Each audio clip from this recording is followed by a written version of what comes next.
Let's get into our first bit of content today. I saw this. I think someone sent it to me. I don't even remember. But every time I see Ryan Beard's cute face in something, I watch it, even if I don't make a video about it. Ryan Beard and I'd say like we're friendly. You know, of course, during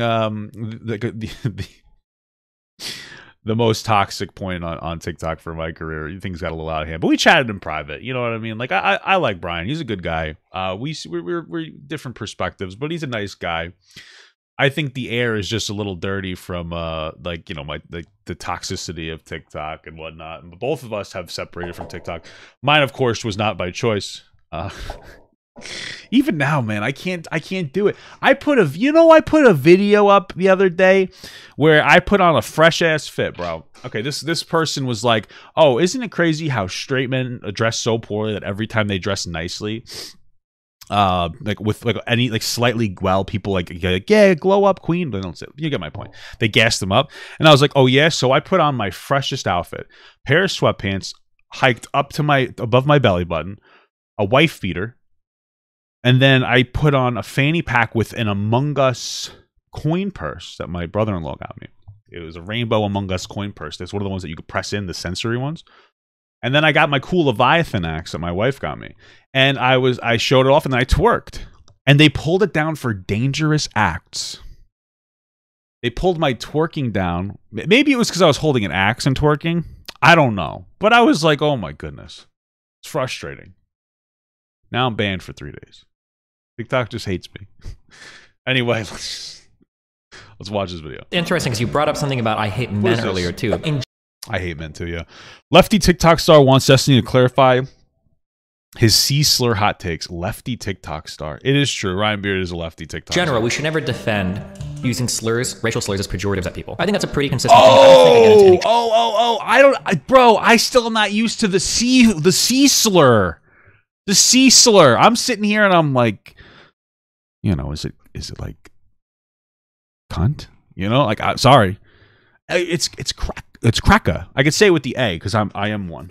You know, I'm like, what the? I'm so confused. I'm still so confused about it. I hate the conversation around this stuff, man. I hate the conversation around this stuff because, like, listen, here's the bottom line. There's no historical context. It's not as bad as like any other slur, but it's being used intentionally to try to upset white people. It's being antagonistic. That's part of being racist. It's antagonism. You know, that's pretty much it. And it's the largest. It is the most popular one apparently. I don't know. That's really it. So it's not. You shouldn't say it. Like if you're saying something with the purpose of upsetting somebody, and especially a group of people. Like, if I call you ugly, like, obviously I'm not upsetting you, right? But if I say that, like, all fucking, a particular group of people, they're all ugly, you'd be like, that's really bad. Right, like, you know, that's what it is. You're trying to collectively upset, you know, white people. Okay, that's it. So you probably shouldn't say the word. I don't know. Like, I'm not sure people should get banned for it, but I understand why they are. That's been my perspective consistently. All right, now this is fun. All right. Interesting. Here we go, baby. I'm fucking stoked.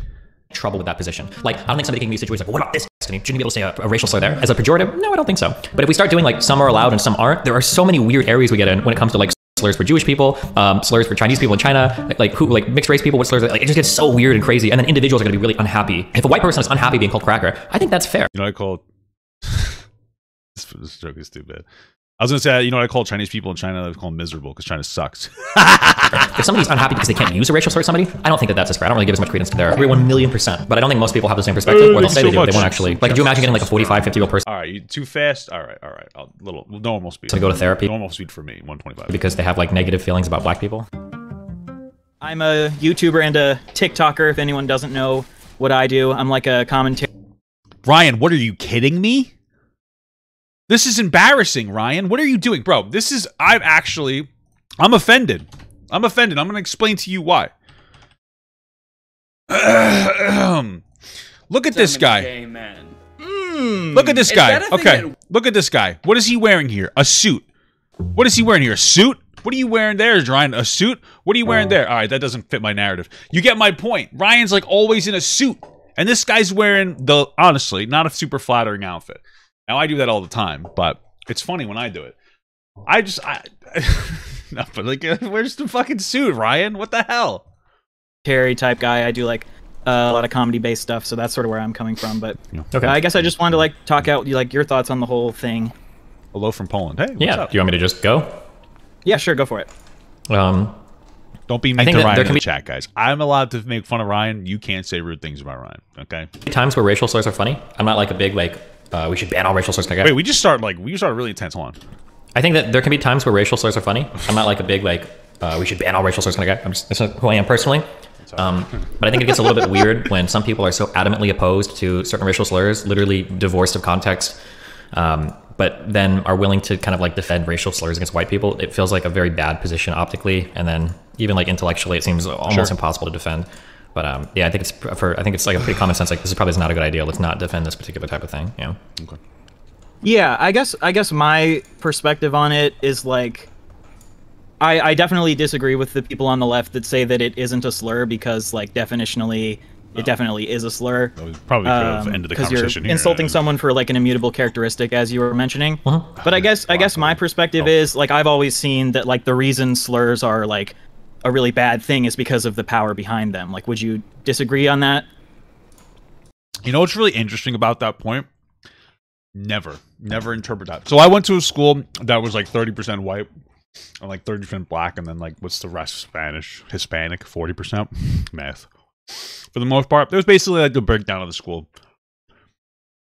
Race was like never a thing. I don't know. Power was never like, and I understand. I'm much more educated now than I used to be on like systemic racism and then, like the different power that people have and the different way that different things interact and this that. But like on an individual level, like that power isn't really a factor. For the most part, it's not usually like as much of a factor. You know, when you're in a parking lot and a white and a black guy are yelling, the white guy calls them the N-word. There's really no power behind it other than that word is supercharged and it's like a dickhead move. And that's where it comes from. Like the intensity of the word, you know, the cracker isn't as intense. But the power behind it, like that usually goes into fields where it's less about the word or words in this case, and it's more about who's in power. Right? So like usually you're not going to see somebody say like a racial slur to somebody in like a job, like somebody that's in a position of power, because they know better. They know they're smarter than that, even if they're racist. So they might treat black people or BIPOC people differently. Right? That makes sense. But the word itself, at least nowadays, isn't really used by like those managerial people. They usually will just find excuses to not promote you. You know what I mean? And so I feel like we're integrating sometimes too much, like we're mixing too much of like the societal perspective of racism into the individual perspective all the time. Where it's like individual interactions, like, oh, there's always power behind it. Not really. There can be, especially like if your boss is probably going to be white, chance statistically speaking. There it can be, but for the most part, like when you're just having like an interaction person to person, it doesn't really exist in the same way, you know? I would agree on that, but I think that the power behind them that's going to be the subject of the conversation. I don't know if you want to explain it or if you want me to shortcut that at all. Yeah, I mean, it. like, because if you have a slur against someone that doesn't have like any sort of systemic power behind it, then in my opinion, that's just like a rude, mean insult. And like at that point, like I'm not like okay. So here, let's personalize it. Let's say Ryan Beard walked around and he called a black guy the N-word. What power does that have behind it? Like there's none. There's no systemic power behind it. There is more loading to the word because of the historical loading, but there's no weight behind the word. Not every case doesn't have more like systemic weight behind it. I hope that I'm clarifying, like you understand what I'm trying to say. And that's how we get so disconnected, where we're so like a lot of people they're so, and it's a good thing that we're educating ourselves in like systemic racism, but they're educating themselves so much, but they're also not going outside so much that they don't understand how real world application works. And you need to personalize it. That's really what it comes down to. Yeah. I don't necessarily think that like using rude, mean insults is something like we should be doing, but I would argue that like, for example, insulting someone for like being short, I would say would like possibly do more harm than like insulting someone for being white, because maybe I got to think about that one. It probably would, because short people are kind of like, short kings are amazing, but that's usually something that upsets people more. But there's also not like a group of people trying to target short people, except for women. But we already know women are inferior, so it doesn't really matter. Uh, no, but there's not like a group hate like outward like yeah fuck shorties and like I don't know going around saying shit like that. Whereas there is a movement online to like hate white people, and I hate saying it because it's like stupid. I hate it because I'm not like a fucking victim. But there is a lot of normalized like anti-white rhetoric. It's just the reality. It's stupid that I hate that I have to acknowledge it because like I'm not a victim, but like it's annoying. And it's growing, and white people are held to higher standards on the internet, which is a good thing. We should be held to these standards, but we're not holding other people to the same standards. And this is just a step forward of holding people to the same standard. Like, there are actually times where short people have like systemic disadvantages, and like white people really don't usually have systemic disadvantages. What about those times where tall people have systemic disadvantages? Okay, I go into any public toilet. I need you to understand this. I'm 6'4", and I'm a grower, which means my penis stays in my body. And do you know how, okay, when I piss, right, the normal person, there's a toilet bowl here, and then you're standing here, piss into the toilet. 1, 2, 3, you're done. I'm up here, bro, and now we use water efficient toilets, so the water is down more. So I'm tall, small penis, and the water is even further down. Do you know how much cleanup is involved when you piss into a whatever, environmentally friendly toilet? It hits the water like a fucking bomb, and it slaps up, and it goes all over the toilet seat and all over the floor. Every time I pee, it's like a goddamn event. You want to talk about systemic oppression? Imagine having to go into a dirty public bathroom and having to wipe up pee off of a toilet seat. It's disgusting, bro. Okay? That's a systemic disadvantage. What did the short people got? Oh, our clothes are cheaper. Wow, dude. Oh, fuck you, bro. Okay, you're lucky. All right? I wouldn't want to be you, though. But you... So the way that I typically approach this kind of conversation is I agree to some extent, but what I argue is I don't think individuals experience systems. I think that like systems clash with systems, and an individual can have an experience like inside of a system, but I don't think an individual can experience an entire system.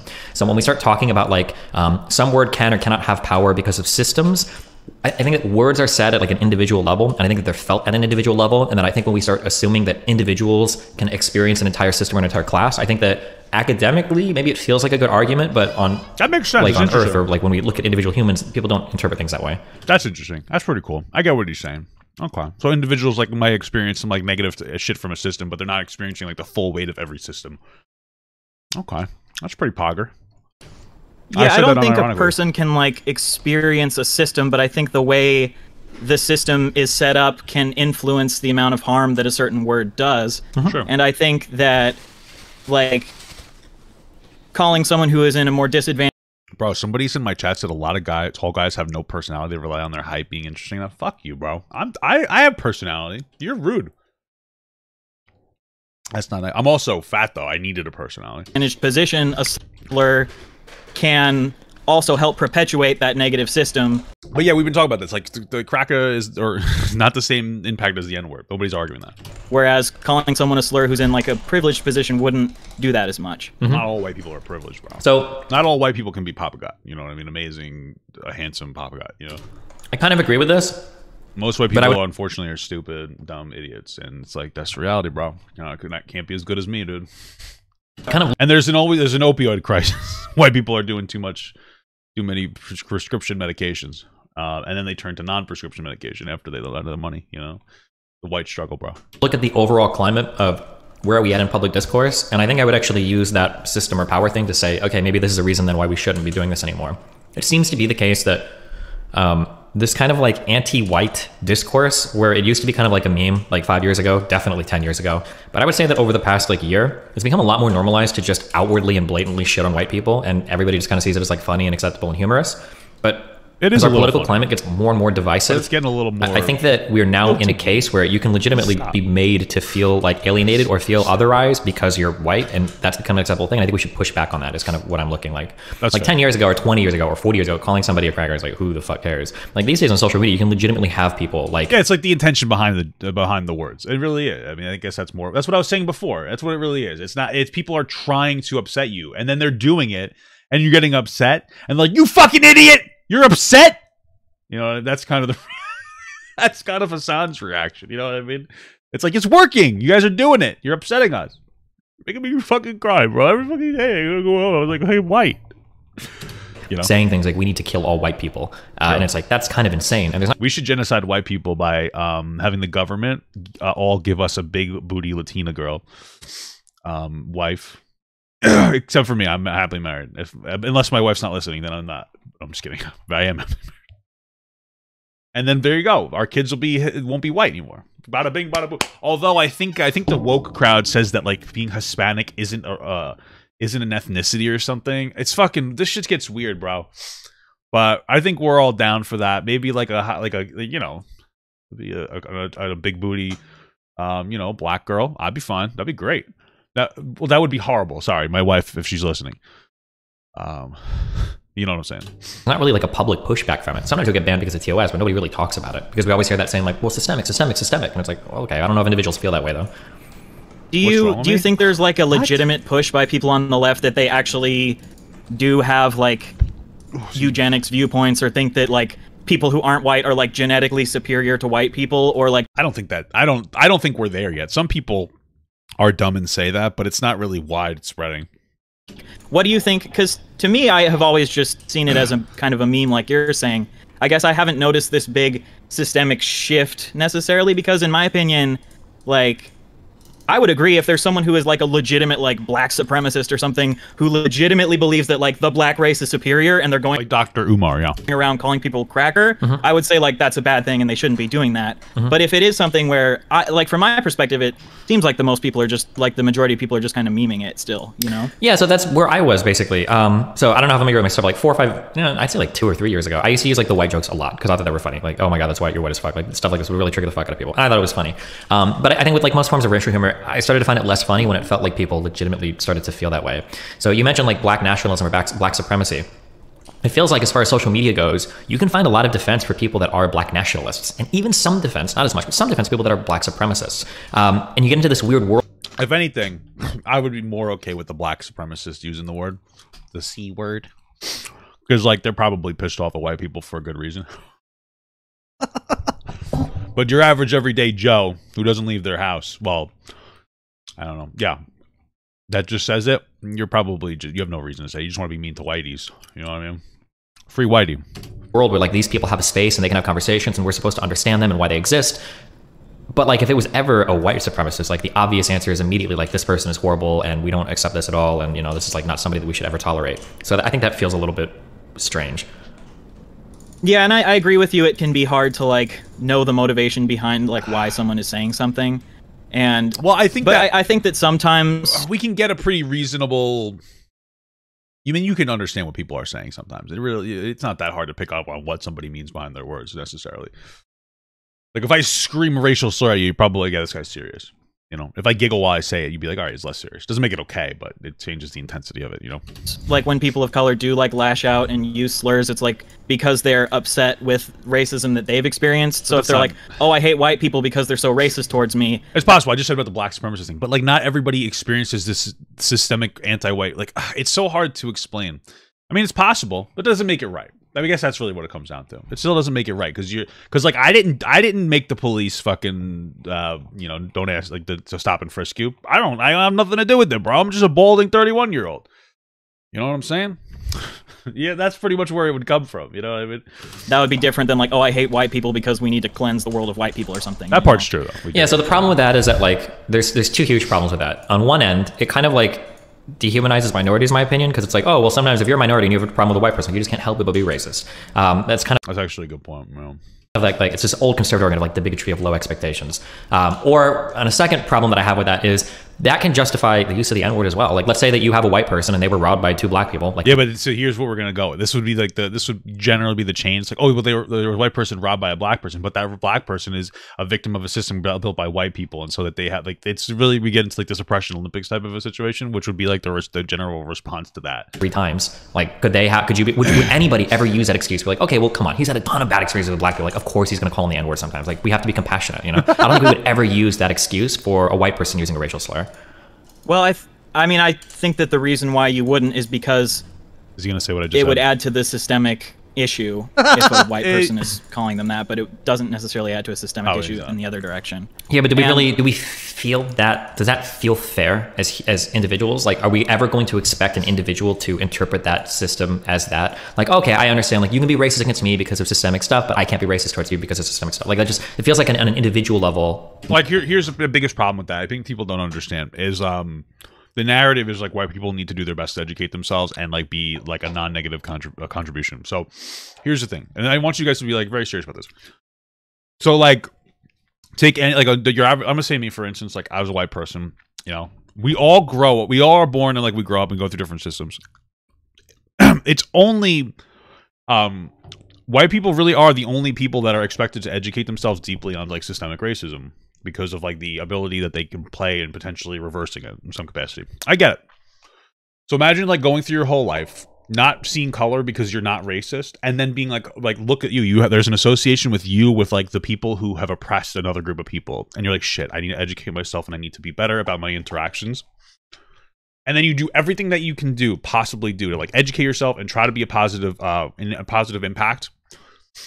And then you're told that you're still racist, and like if I'm mean to you, if I'm racist towards you, it's okay because of the system that you didn't help create, but you've actually gone out of your way to try to reverse and educate yourself on. Will_Will_0 Hey, thank you so much for the sub. That you've tried your best to educate yourself on. Like, there's literally nothing you can do as a white person in this realm to not experience racism back to you, even if you do your best to like educate yourself on systemic racism and like issues that like don't affect you. And you should educate yourself, but you get my point. It's like it's still okay for people to be like, oh, fuck white people. It's like, shit, bro. Like, I'm trying my hardest. Like, I really like I'm all just like I think a lot of people are really trying. Like, we're really trying like how to understand these issues. All jokes aside. And you're still told, like, fuck you. And it's like, fuck. How do you think that makes some people feel? Like, for me, like, I'm like, okay, it's online, a lot of online discourse. I'm going to disengage from it. But imagine, like, another white person. Like, you're, like, some white people that are like, okay, let me try to educate myself on systemic racism. And you're like, you're worthless because you're white. And you know what happens? They become racist. Because, like, you know what? Fuck you. If you're not going to respect me anyway, why should I respect you? And, like, if anything, like, the word cracker, it just makes racism worse. It just makes racism worse. It makes white people tune out to the conversation that we're expected to engage in and educate ourselves on when it comes to systemic racism, so that we can reduce our racism footprint. And it just causes more racism. It causes more people to disengage and not care. And it's so ironic. And this is why I'm saying this conversation is very, like, they're not their conversation, but like the general conversation of the justification of using the C slur is regressive.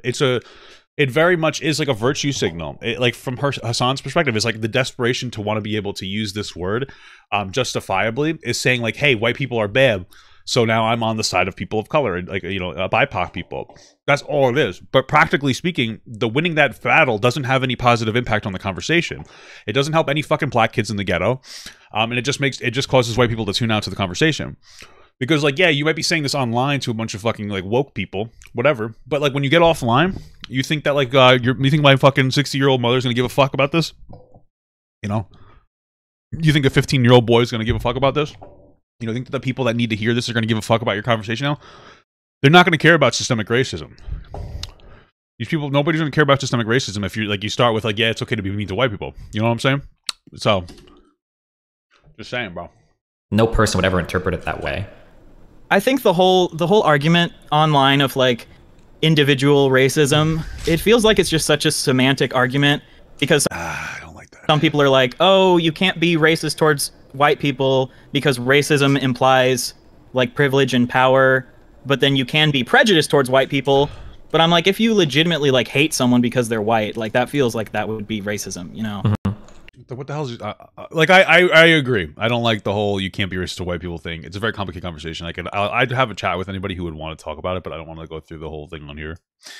Yeah, but it's interesting. Divine has these like perspectives on stuff that you would expect somebody to align with, being like, yeah, you shouldn't say the C slur, the cra slur, because C slur sounds like the see you next Tuesday, so we're gonna call it the cra slur. You expect him to, you'd expect him to agree more. But a lot of people would challenge you these days, kids in university or people on social media would challenge even that individual argument. And they'd say, no, you can't individually be racist against a white person. I'll take that challenge. You guys can talk to me if you want. We can kiss after. That's how far the definitions have gone. No. I feel like you have to view things on like an individual and a systemic level, like at the same time. I feel like if you focus so much on like just the individual argument or so much on the systemic argument, you can get like lost in the weeds. Because I mean, that's why like I agree. I believe that there's individual and systemic racism.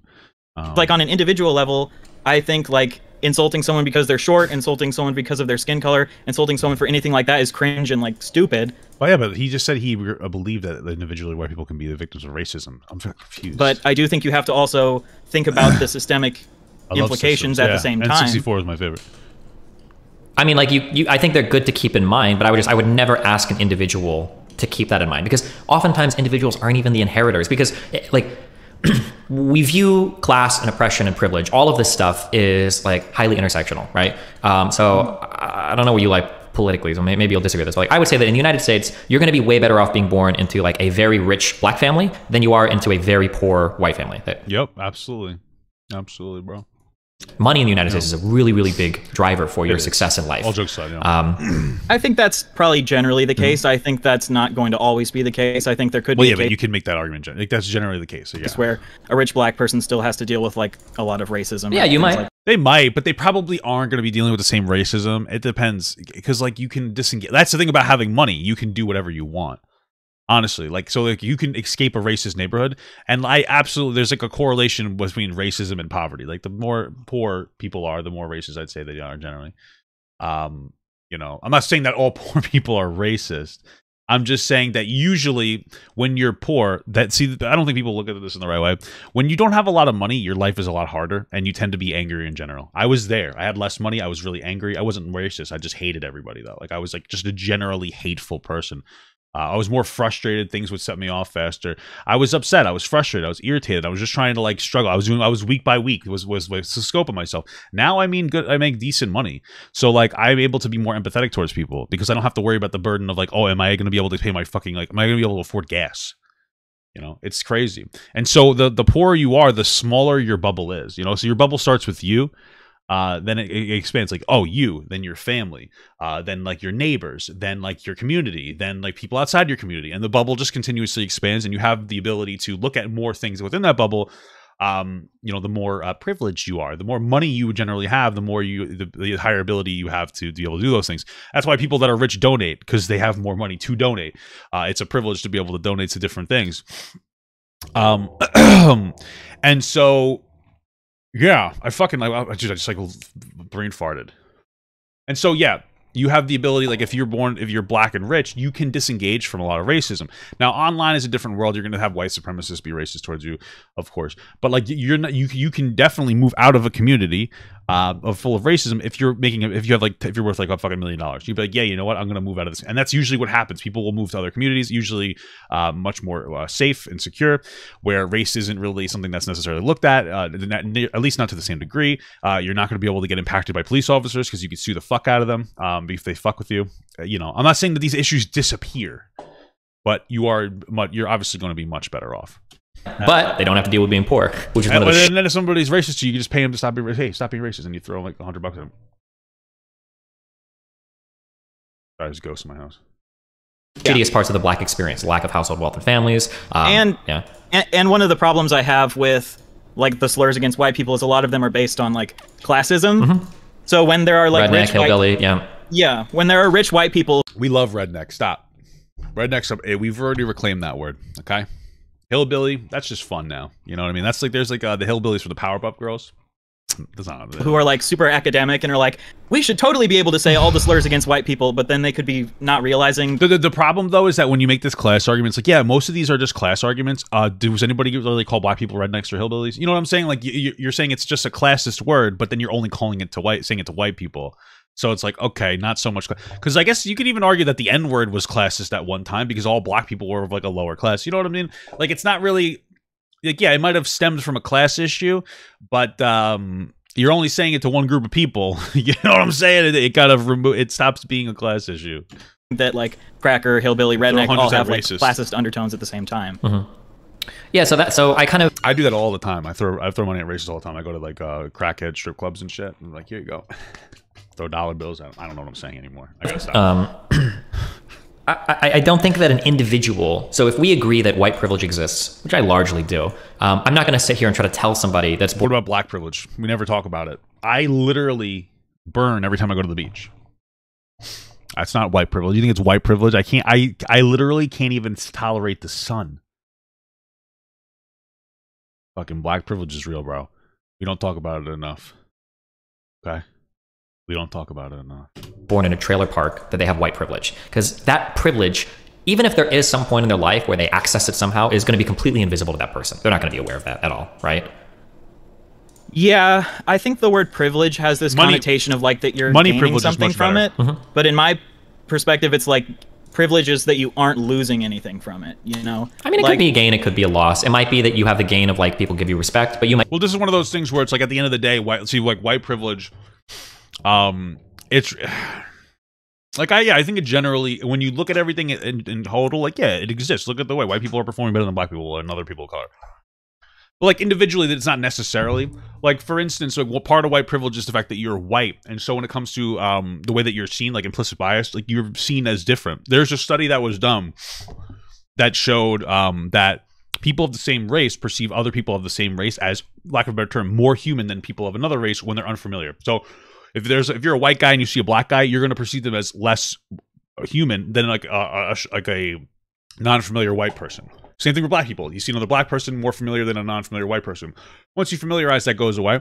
And so part of white privilege would be like, oh, there's a lot of white people in the system, which means you get looked at more positively because you're white. It makes a lot of sense. I think that's one of the reasons why we have like a big issue when it comes to the disparity between the way that white and black people are treated in the court system. But like also, if you're an ugly white person, you're going like the same thing. I would imagine the same thing happens when it comes to attractiveness. If you see some like fucking like ugly ass like white person, hillbilly fuck, you know, dressing in booty shorts, but they're like probably 40 pounds overweight, and you know they shouldn't be wearing that. You know what I mean? Like you see like in the supermarket, and then you see like a black person that's like more well dressed. You're probably gonna like be more trusting of the black person of the white person because you're like, oh, that person looks like more put together and more trustworthy than the other person. You know what I'm saying? So, like, white privilege will generally exist. It doesn't necessarily mean everybody has the same access to it or access to it at all. You know, there's a lot of factors that go into it. I'm just saying. Might view that in a different light, when that, well, at least people aren't disrespecting you, something like that, basically, right? When it comes to a job application or a school application. If that's the criteria that Asian privilege exists, well, there's privileges and disprivileges for every general community of people. Like, and all jokes aside, the privilege to disprivilege ratio is a lot better at white when you're white. Like at the end of the year, or like when I died, if I got to re-up on what race I was going to be, I would choose white because I don't have to deal with as much issues. Like generally speaking, I'm going to have a higher chance of being born into wealth and a better school system and better opportunity, and etc. if I'm white. So I'm going to choose that because I don't want to be oppressed. You know what I'm saying? Yeah. Application or the way people treat you or police pulling you over or.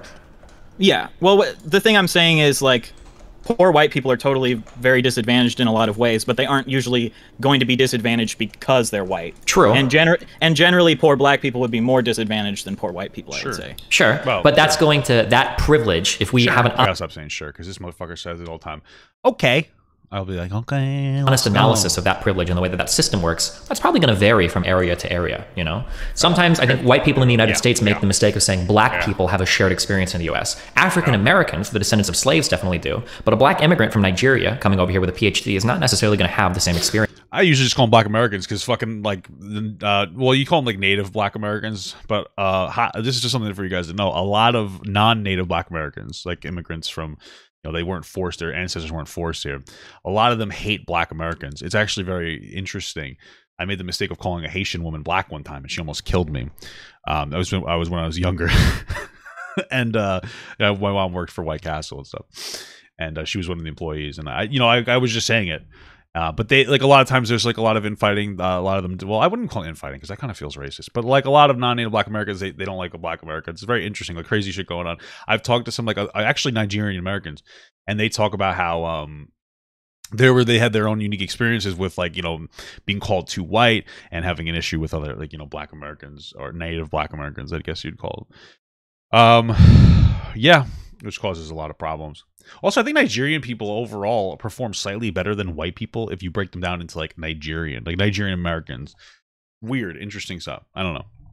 Experience as somebody born in, you know, the hood, fucking Detroit or some shit, or like in a ghetto or project, right? I think it really has to do with how much you hate black people. The more your group of people hates black people, the better you perform. So like Nigerian Americans, they hate black people. So it's like, yeah, they're doing well because other white people are like, yeah, you're the good one. You know, I was joking about that, but there might be a level of truth to it. I don't know. Have way different experiences. So I think that we have to be really careful sometimes when we talk about like white privilege and black privilege. I think that they're fine terms to have, and I think that it's okay to use these when we analyze things. But when it comes down to the analysis of the unit of the individual, to say, hey, you're white, you have white privilege, and this guy has like, you know, like a crack addicted family and he lives in the Midwest, and you know, there's like a meth lab in his basement. I don't know if he's going to connect or jive with that argument. And I wouldn't expect him to. No.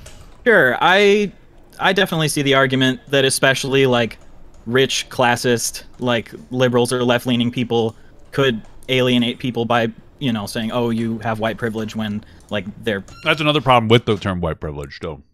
I think people don't really understand this, but a lot of people online, like this is a common thing for everybody. If you remember like being a little younger and you found out like a fact, and then you'd go to school and you'd be like, oh, check out this fact that I know. And you don't know that fact. You're like, their friends are like, whoa, that's really cool. You know, that's kind of how we operate today in society. So people will educate themselves. They'll learn about white privilege, but they won't have any depth of understanding of it. And then even like other white people will go around telling white people, oh, you have white privilege, you don't really matter. And it causes that person to tune out of the conversation in general. They don't care about white privilege anymore. They don't want to educate themselves on systemic racism because you've forced them out of the space. And a lot of times, and I think it really is, honestly, more white saviors that do have more harm. Is like they'll yell at white people, other white people, to seem virtuous, but it just causes those other white people to tune out of the conversation about systemic racism, and they have like a net loss perspective and or impact on the conversation.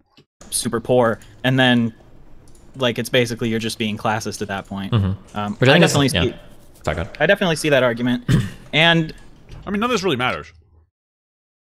At the end of the day, we're just saying like, hey, is it a bad word and like racist, and should you not say it? That's pretty much it. Like a lot of this depth doesn't necessarily matter because everybody who's arguing that it's like a bad word, for the most part, is like, yeah, we know it's not as bad, but like it's still bad, and you're trying to be antagonistic. So like the complicated conversation about systemic racism doesn't really even matter in this perspective.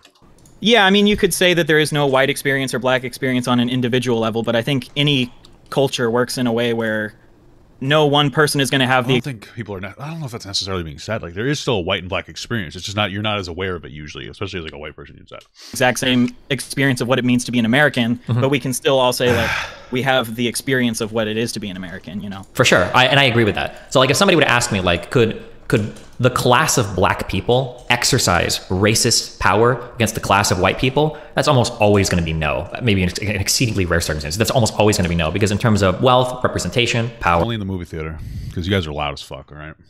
I'm just kidding. I'm actually the one that's always talking. I'm always saying, hey, did you see that? To my wife. And people tell me to shush. You know, but it's because I'm a neurodivergent minor. People don't understand that. You know. Some new meme on TikTok. Or influence. White people tend to sit higher on that hierarchy than black people as a class. But when it comes to the individual, can an individual or group of black people exert racism over an individual or group of white people? Well, that answer is almost certainly going to be yes. And when we talk about like insults, like cracker, insult, like the class of white people or the class of black people aren't insulting each other. It comes down to the unit of the individual is levying that insult. In which case, I think that it's probably just something we probably should never say is okay. Even if a class is ahead of another class, it doesn't mean an individual inherits everything from said class and then can therefore wield that power in an insulting or destructive manner as a result of that. You know, it's really interesting because I've seen like more, honestly, white people like be in defense of the use of this word than like any other group of people. And I think that's interesting.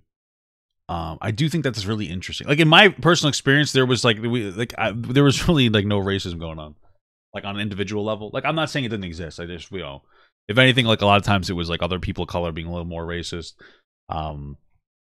You know, that's kind of irrelevant. My point kind of here is like it seems like it's more white people, like more white savior types that are trying to talk about this, where I think a lot of people of color acknowledge that this isn't a positive conversation for them. It doesn't help their issue. So like, shut the fuck up. And it drowns out real issues. It's just like, it's a very white centric conversation. Like, look, there's 3 white people on the screen right now. Well, you could count this as like 4 up here. This is the thumbnail. Do you think that this discourse is having any positive impact on black people? No. You know, I would argue that like the justification of this word is like very negative for the conversation.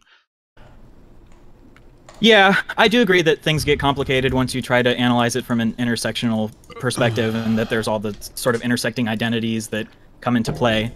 But I feel like when it's strictly like a insult based on skin color, I feel like there's not as much of that like intersecting.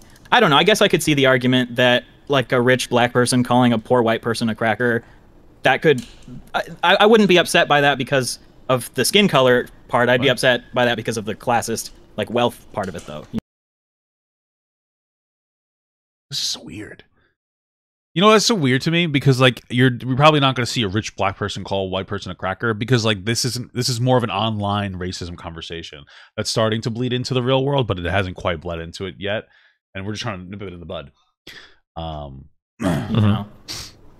Yeah, I don't necessarily disagree, but like depending on how we want to flip those arguments, we could probably find, you know, similarities on the other side of that, even if it seems kind of strange. Like the N-word is obviously a really charged word in society, but like, you know, a group of white guys, you know, calling a black kid like the N-word is probably going to feel really fucking shitty for that kid. But, you know, like a random white guy in the street, you know, some loser seeing Dave Chappelle and saying, oh, you're an N-word, you know, Chappelle might feel like a little bit bad, but like at the end of the day, like he's fine, he doesn't care that much. Like he's you know, he's doing way, way, way better than that guy, and it's probably not going to hit him in the same way as it would the other person. So I think when it comes down to like insults, I think that our individual engagement with and uncomfortable thing about that though. Experiences of those systems are probably going to be more important than like the entire class we belong to, which is I am basically saying to touch grass, yes. Where I would say that if we're going to talk about racial slurs, it's probably just never a good idea to ever say it's defensible to attack somebody on the basis of like their skin color. Because it seems like when we start making arguments for that, we open ourselves up to so many weird worlds where like, can I go over to China and start calling a whole bunch of Chinese people racial slurs? Because technically in China, they have the systemic power that's like... I mean, you probably couldn't because they wouldn't really understand what you're saying because you're saying them in English. You know what I mean? So they won't... I'm not gonna know what the fuck you're saying. So much greater than mine. Or like if black people, or could I use racial slurs against Jewish people? Because like systemically, Jewish people are ahead of almost every group in the United States. But we would never really say that for those groups, right? Or I assume we wouldn't, right? No, because I mean, only my Jewish father because I hate him. Nah, I'm just kidding. I don't talk to him. You know, a while ago, like last year. Let me explain this to you. We're gonna get into it now. My father left my mother when she was 5 months pregnant and like returned to the hospital pretending like they were together for his mother. It's pretty fucked up. I saw him like twice, 2 and 5. This motherfucker reached out to my mom like last year, like waves at her, tries to add her on Facebook, presumably to try to have sex with my mother. This bro has never reached out to me, bro. What a scumbag! And you know, I have a half sister that I don't have a relationship with because of him. Because it was the general consensus of my mom and my sister's mom that if he knew about us, that we knew each other, that he would stop talking to my sister. Isn't that fucked up? And so, like, that's bled down into now. I have, like, no relationship with, like, my biological sister. That's pretty fucked up, bro.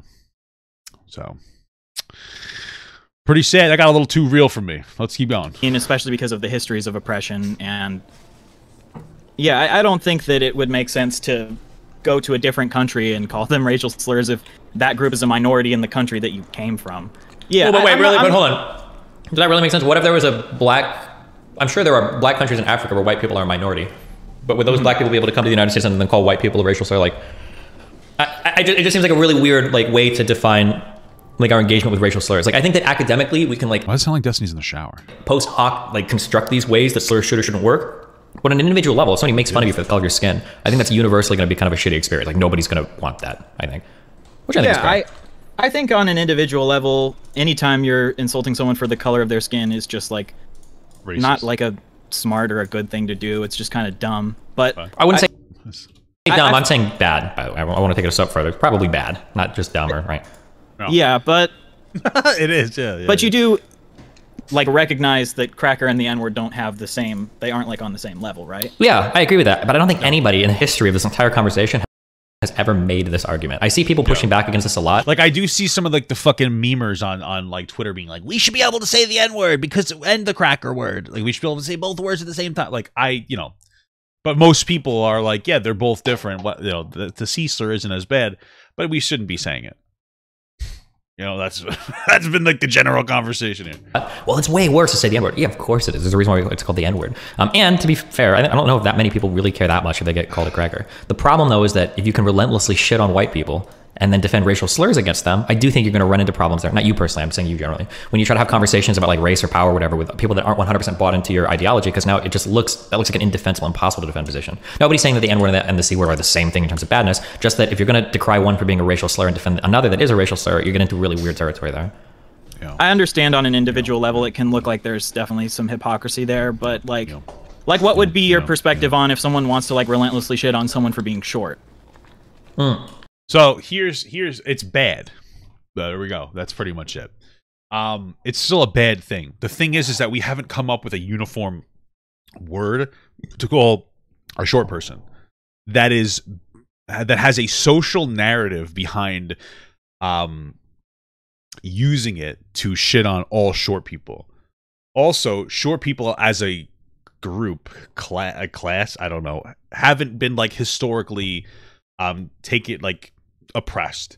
At least not nearly in the same way as people with different skin colors. So, like, there's possible, if somebody somehow analyzed the data of height, that maybe the short people might have been looked at, like, be worse off. I mean, like, listen, we could all agree, like, if you're taller, you're probably going to be better off, especially if as a man when it comes to dating. Shorter women tend to do better than taller women. I get what you're saying, but as a group, like, generally there hasn't been this oppression associated with it. We don't think that we've ever had, like, oh, we have to kill all short people. You know, that was never, like, a narrative. It's very different. It's very different from, like, race. Like, race is much more complicated than, like, height. The height issue isn't there. What about, I don't know if you're supposed to call them dwarves. I don't really know what the socially acceptable term is. Like, little people? I don't really know.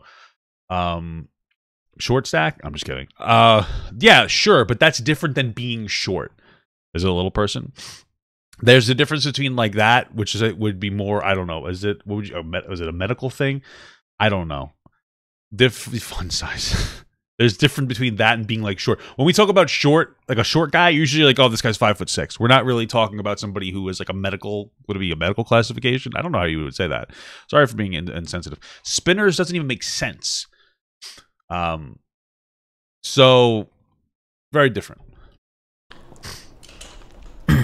I think that there are really good arguments for that not being allowed either. Or rather, not being allowed, but that we should treat it pretty similarly. No, so, like, the policy that I have, it just doesn't have the same loading stream, and I'm not perfect with this, but the perspective that I had in my stream was that, like, if we're going to attack somebody for something, if we're going to insult somebody for something, then that characteristic should be an innately bad thing, an intrinsically bad thing. So I'm going to make fun of you for being a fascist, for being a Nazi, for being a tanky. If I'm going to make fun of you for that, it's because that thing is bad, and you deserve to be made fun of for that thing. I don't get that, bro. I like to make fun of short people. I have my short Italian friends. I make fun of them all the time. I call them, like, short, like, fucking little. I tell them that they sound like they have marbles in their mouth. But that's, like, more personal and it's fun. You know, if you can't be a little racist to your friends, like, what's the point of having friends? Am I right? Try to shun people away from making fun of people for being short or for fat or for being bald or whatever. I do call them meatballs. Yeah, I call them degenerate pieces of shit. That's just my fucking friends. Oh, Jesus Christ. Okay, we don't really have control over this. Like, is it really, like, do we want every single person that has that characteristic to feel attacked? You know, probably not. But that's kind of the way that I view it, yeah. And then in terms of, because sometimes when go for it. Yeah, I have the same perspective. If I'm calling someone out, if I'm making a commentary video about a white person, I'm not going to be like, this dumb cracker, like that would be fucking stupid. I'm going to criticize their ideas, not, like... Yeah. Because, yeah, I mean, making some fun of someone's immutable characteristic just... has no, like, logical backing to it. It's literally you just being an asshole for no reason. You're 5'5". I had bro. I'm sure some people have had personal experiences with this. I had a really weird experience in high school, and it took me so long to figure out, like, what the fuck had even happened or how to understand this. But the group of people that I hung out with, there were a couple girls in this group of people that were pretty fat. And when I was going to high school, I'm 33 now, so when I was in high school, I graduated in 2007. The fat acceptance stuff was, like, starting to kick into full swing, depending on, like, your group of people. And we were in a relatively progressive area. And it was so annoying because all the time, these girls would always make fun of me for being skinny. Because I was very, very, very skinny in high school. I weighed 100 pounds at like 5'8". Very, very. Me too. I was really skinny in high school. Very skinny. And I remember one day, she was making this other girl. Her name was Catherine. She was making a gay joke, something about like, or no, she wasn't making a gay joke. She was making a joke where she was like, oh, like Brianna would never date you, her other friend. She's like, oh, she'd never date you because you're like a skinny little motherfucker. There's nothing to even grab. And my response was something along the lines of like, she would probably crush me because she's as fat as a fucking whale. And as soon as I said that, it was weird because the full group of friends was okay with shitting on me for being skinny. But as soon as I said that, I was like, immediately, like everybody looked like, what the fuck? It was hard for me intuitively to understand. He's like, what the fuck? Like, you guys have been making fun of my body weight the entire, like, for weeks. And when I make one comment, everybody's mad. This is bullshit. Now, even if we can argue from a systemic level, well, skinny people are less likely to face oppression than fat people, blah, blah, blah, blah. An individual doesn't feel that way. I didn't feel like I had skinny privilege. Even if I did, I don't feel it. And then to have other people making fun of me for it, it's like, wait, what the fuck? This feels horrible. Yeah, go. Yeah, listen, bro. Individual level, talk shit, get hit, brother. You know, if you're gonna criticize somebody for being skinny and they say, "Hey, you're a fat fuck," and you cry, that's your fucking problem. I think the worst type of people are the type of people who are like real dickheads about people or at people, and then they can't take the heat back. Those people are fucking lame, bro. Well, and also when you shit on someone for being skinny, that is like still upholding like the body standards of like that it's okay to shame people for how their body is, when like my opinion is sometimes bodies are just vessels. Like, why the fuck would you even care what someone else's body looks like? True. Well, you know, you want, in case you want to fuck them or not, but you know, also don't be fat, guys. It's bad for you. As a fat person, I'm dealing with my own health problems.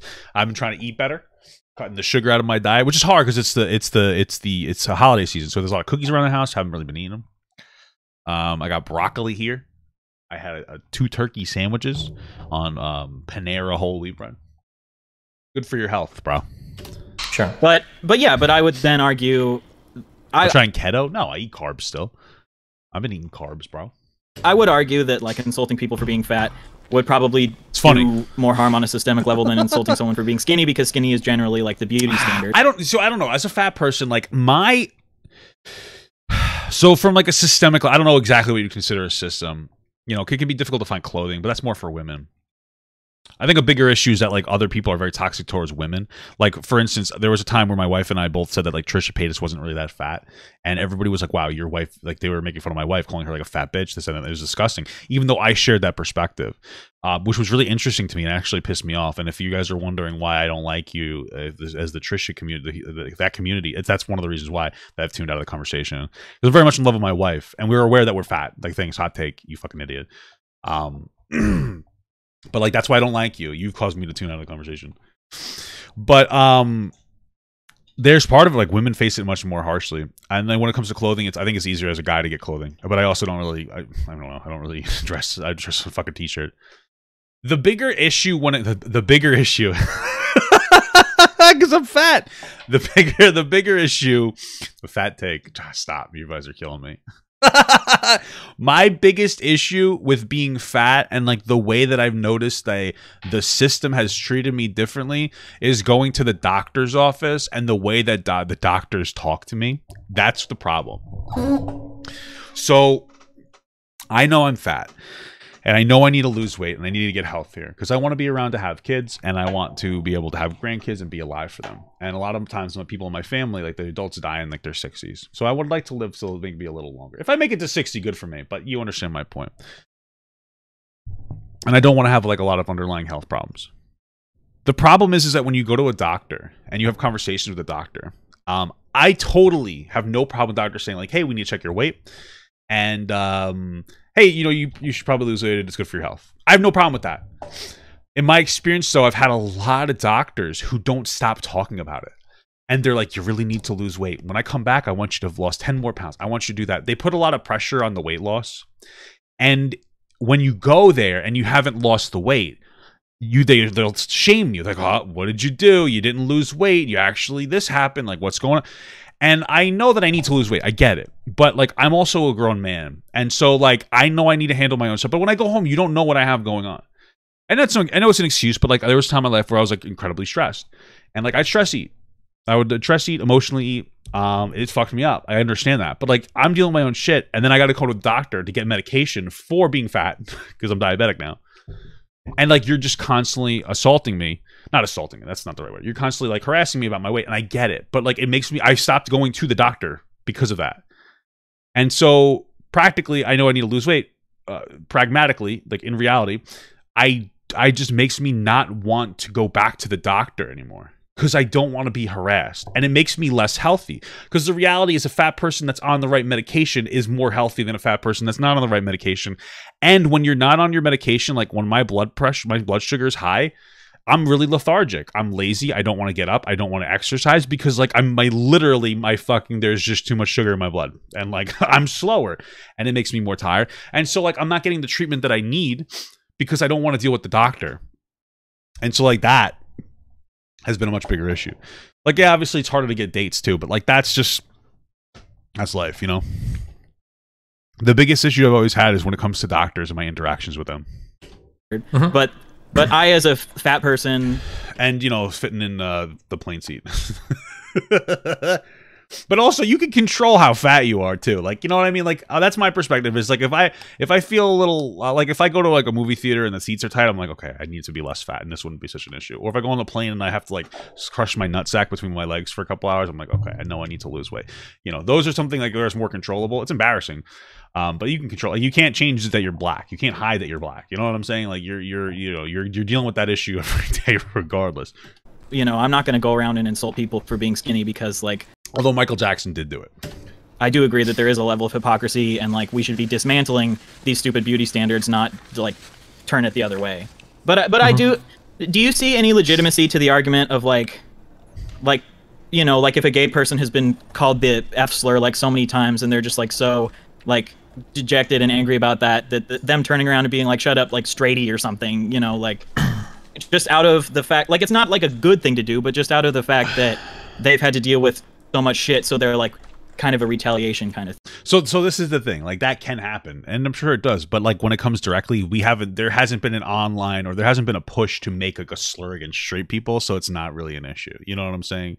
And that's where it's, again, race is very different, but thing, you know? I mean, if you are going to make that concession, then you have to say that everybody has that ability to do that, right?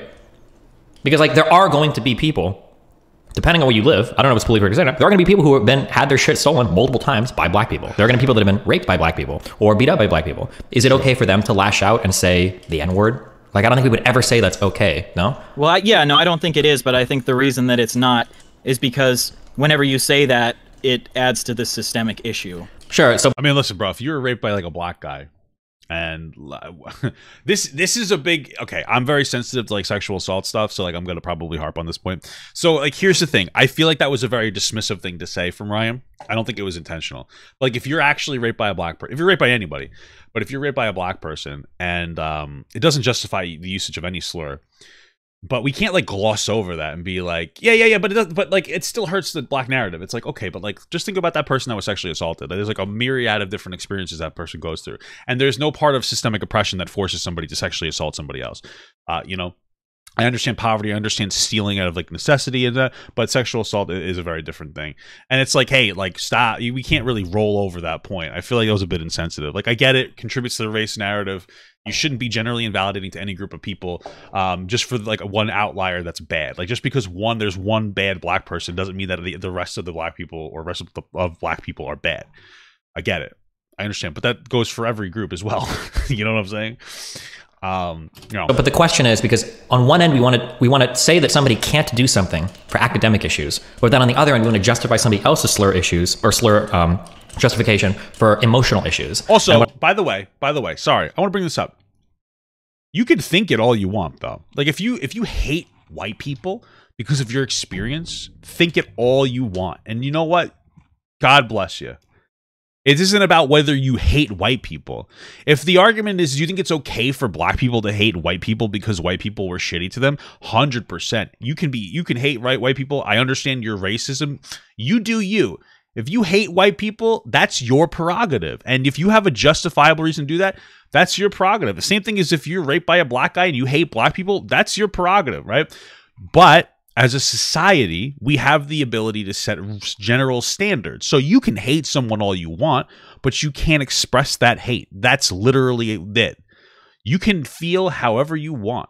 This even goes for racists that hate black people. Like, you can hate black people if you want. Just shut the fuck up. Don't go around saying racial slurs. You know what I mean? Now, you're probably less justified in your hatred of black people, but you get my point. This isn't really about policing your thoughts. This is more about policing your actions. Like, don't do the bad action. That's really what it boils down to. Hate white people all the fuck you want.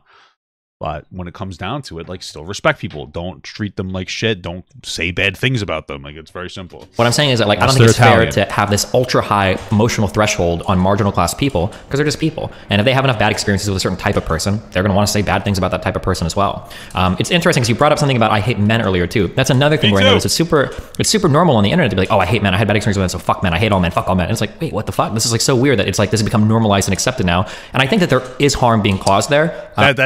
That proves my point. A lot of women like hate men. I just want you guys to understand this. And like a lot of them hate, like my mother and my wife hate men. Because men have done them wrong, right? They don't go around and treat men like shit. at all. They don't even, but like as the general category, men, they hate them. But they don't go around talking about, oh, I hate men. Men are stinky. That's really just a personal frustration with like, oh, I hate men because a few bad men made me feel like shit. But they don't treat all men like they're less than or anything. They don't disrespect men. That's kind of like the point. Like, it's okay to be like, yeah, I hate men. But like, still treat men with respect. And that's what they do. Obviously. Like, you know what I'm saying? Because they respect me. They do all my laundry and they cook all my food. You know what I mean? Because they know their place. That's really what it is.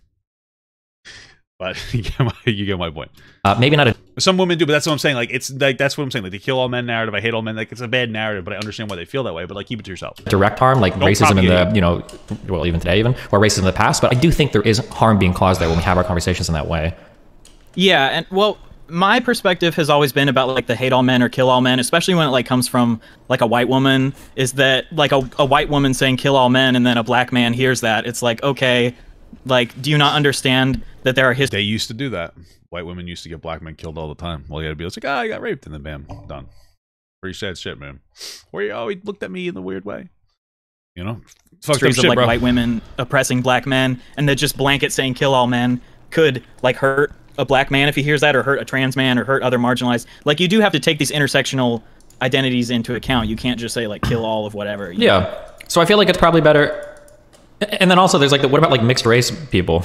Like, are they affected by the term cracker at all? Or is it like, are we doing the one drop rule for slurs? Or it just seems like it's such a weird convolution. Like, if I say we probably should never, or maybe there are. Well, mixed race people are already dealing with their own problems, right? Like, when it comes to other white people, they're not seen as white enough. And when it comes to other black people, they're seen as too white. Like, there's really the truth. And then there's already like a myriad of different, like, in all honesty, like, there's already like a light-skinned white black people that, or mixed black people that are dealing with colorism, I guess you'd call it, from like darker skinned black. And there's issues back and forth, right? But they're dealing with their own issues of being invalidated as a person for being too white, especially in like a blacker community. Shit gets fucking crazy. Comedy skits or whatever. I'm a free speech guy. There are funny jokes, okay? But like, in general, we should never defend using slurs, racial slurs, as pejoratives at people. I think that's a pretty consistent thing. I don't think I get into any trouble with that position. Like, Stop it. Dude, your jokes are killing me today. This guy goes, yeah, mixed race people are underrepresented in Target commercials. Bro, shut the fuck up. You shut the fuck up. I don't think somebody can be situated like, well, what about this, Destiny? Shouldn't you be able to say a racial slur there? Like, as a pejorative? No, I don't think so. But if we start doing like some are allowed and some aren't, there are so many weird areas we get in when it comes to like slurs for Jewish people, slurs for Chinese people in China, like mixed race people, what slurs, like, it just gets so weird and crazy. And then individuals are going to be really unhappy, I think, with the results. Like, if a white person is unhappy being called cracker, I think that's fair. If somebody's unhappy. Somebody said, so it's okay to hate straight men and not gay men. So no, it's not okay to hate anybody. But usually you'd see more like gay people have an issue with straight people more than the reverse. Because like a lot of times, like, gay people historically have literally been oppressed for being gay by straight people. Like, it's very common. Now, there can be interactions where straight people might even be justified in hating gay people. Like, for instance, I had a friend back in the day who used to constantly grope me even when I would say stop, and they were gay, and they wouldn't stop, and I was friends with them, and it was, like, really uncomfortable. I don't hate gay people for it, but if I started to dislike gay people because of that, I think that would have been I would have been fine. That would have been justifiable, because, like, I had a gay person who's literally sexually like, harassing me, even assaulting me, because they would touch my dick and everything, constantly. So if I developed the hatred of gay people, it would, I mean, I didn't, it wouldn't have been like, good, but it would be understandable. So like, yeah, these things can happen in both directions, but usually the more accepted crowd, which would be straight people, has like a leg up, because the less accepted crowd, gay people, will generally have been more, abused or hated on in some capacity. You get my point? Because they can't use a racial slur at somebody, I don't think that that's as fair. I don't really give as much credence to their emotion there. I think, what was I going to say? I think if you really legitimately do have the perspective that any slur against anyone making fun of any immutable characteristic like hair color, eye color, short, tall, fat, skinny, if you think that that's like all bad and all not okay, then I do think you are being like morally consistent as far as like, then yeah, making fun of white people wouldn't be okay. I just feel like it does feel like some white people are getting I think you can make fun of anything. I think you can make fun of things. It's the intention behind the word. Like, if you were some black dude and you were fucking around and you called me, like, the C slur, I mean, I wouldn't care in general. But, like, if it's like, if it was funny or an attempt to be funny, I'd be like, yeah, whatever. But if you're really trying to, like, be hateful towards me, and I'd be like, okay, dude, like, you're being an asshole, like, stop. It's definitely different, and that's what we're talking about. Like, really up in arms about the whole, like, people making fun of them for being white, but then not having that same like perspective as far as like making fun of fat people or making fun of, you know, short people or whatever. I gotta get my chat, I think, on my videos, because this guy goes, yeah, my gay buddy did that to me all the time. Luckily we got past it, so we're still dating. I think I need to get my chat in my fucking YouTube videos. I mean, it does seem societally that we do tend to place racial pejoratives into different boxes, even though I don't know if we should or shouldn't, but we do tend to put those, we elevate those above all else, right? Like we can have somebody being bullied relentlessly for being, you know, my go-to example is usually fat. I'm not trying to insult you or anything. But like the go-to is that like that can cause a ton of harm to a person. Damn, and you just called this guy fat, bro. That's fucked up. That's when you got that sly hitting there, dude. It's like super normalized throughout all of society and in movies and everything, that's fine. But like calling somebody a racial slur is like the holy grail of like horrible shit. But it seems a little bit strange that we focus on one thing, but not the other thing, you know? So well, I do agree that it seems a little like hypocritical there, but I mean, that just seems to be the way society is, you know? But I think that's because of the history of racism as opposed to like the history of fat phobia, because historically black people were a lot more oppressed than fat people, you know? So that... True. Maybe. You don't agree with... I would say definitely. The only thing I'm oppressed by is my arteries. The only way I'm marginalized is by eating too much margarine. Am I saying the word right? I don't know. That historically, if we're talking about like slavery and shit, absolutely. But like in the past like 20 years, I think you can have, there's a lot of legitimate conversations to have there. I don't think so. I think that it's still black people, like, you know, especially since you can control if you're fat. Like, I understand that like food is an addiction and like sugar has been, you know, shown to be potentially like as addictive as like every other hard substance, and that you have to eat, so you can't even, like, that's one of the problems is like a fat person, like I have to eat, so it's not like I could just quit food. You know, I get it, but I still don't, I would still say black people are getting the shit out of the stick more. Because, oh man, in the world, like pretty privilege is a very real thing, and that is something that I can see that impacts people's lives in an unbelievable way. Oh, sure, yeah. So I don't know. It's a hard one. Maybe not worth arguing about. And I guess like black people are becoming more normalized and being seen as more attractive. So they like the halo effect is what it is. So like they're being classified in that the halo effect more and more. You know, like Idris Elba, fucking wowzers. You know what I'm saying? That's a hot guy. But yeah. I agree that once you're getting into like arguments of quantifying oppression, then it's like, well, that gets pretty like subjective, and how can you even do that, you know? But I don't know. I guess for my so I guess what I would ask you is, as far as like terms of service on websites go, like what would you say would be the line as far as like, do you think if you're a freedom of speech guy, would you be in favor of banning any and all slurs? Like if someone calls someone else short, then they can get banned off of Twitch? I mean, like usually, I don't know. I think that it's fine. I think it's fine. I feel like personally, the way that I feel about it is I think that there's never any, even in an educational context, you should never be able to say any other racial slur, like the N-word or any of those other slurs. I do think you should be able to say, fucking, do I say the C slur? I don't want to get banned. I think you should be able to say it in like an educational context. Like I should be able to say the word when I'm referring to it in the context of this debate, because it's not nearly as bad. But saying it hatefully towards somebody, I think that's fine and it's bannable. I don't even think it should be, but like the fact if they want to take that stance, I think it's fine. Or like, what is your perspective on that? I go way in the other direction. For TOS, I don't care about like slurs and hate speech or whatever. I think if you don't like somebody, just block them. The only thing I really care about, I do politics a lot. I don't like misinformation. That's the only thing I would ban for. But that gets into a whole other weird area. But if you are going to have a TOS that enforces some things, like if you can't make fun of somebody's skin color, then I think all racial slurs kind of have to be off the table. At least when used as pejoratives. You just can't.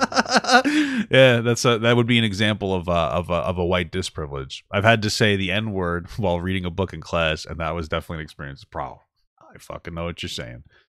I hear you, brother. I hear you. Let some and not the others. That just makes such a weird world where people are going to feel really upset. I think justifiably so.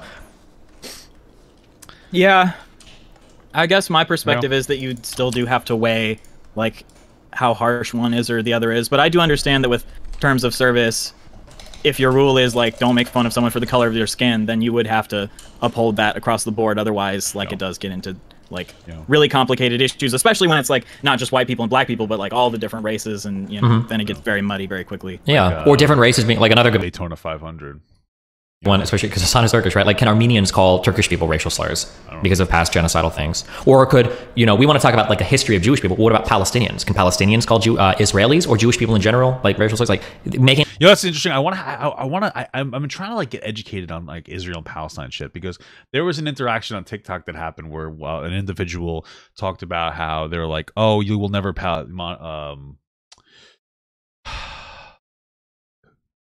colonized Palestine.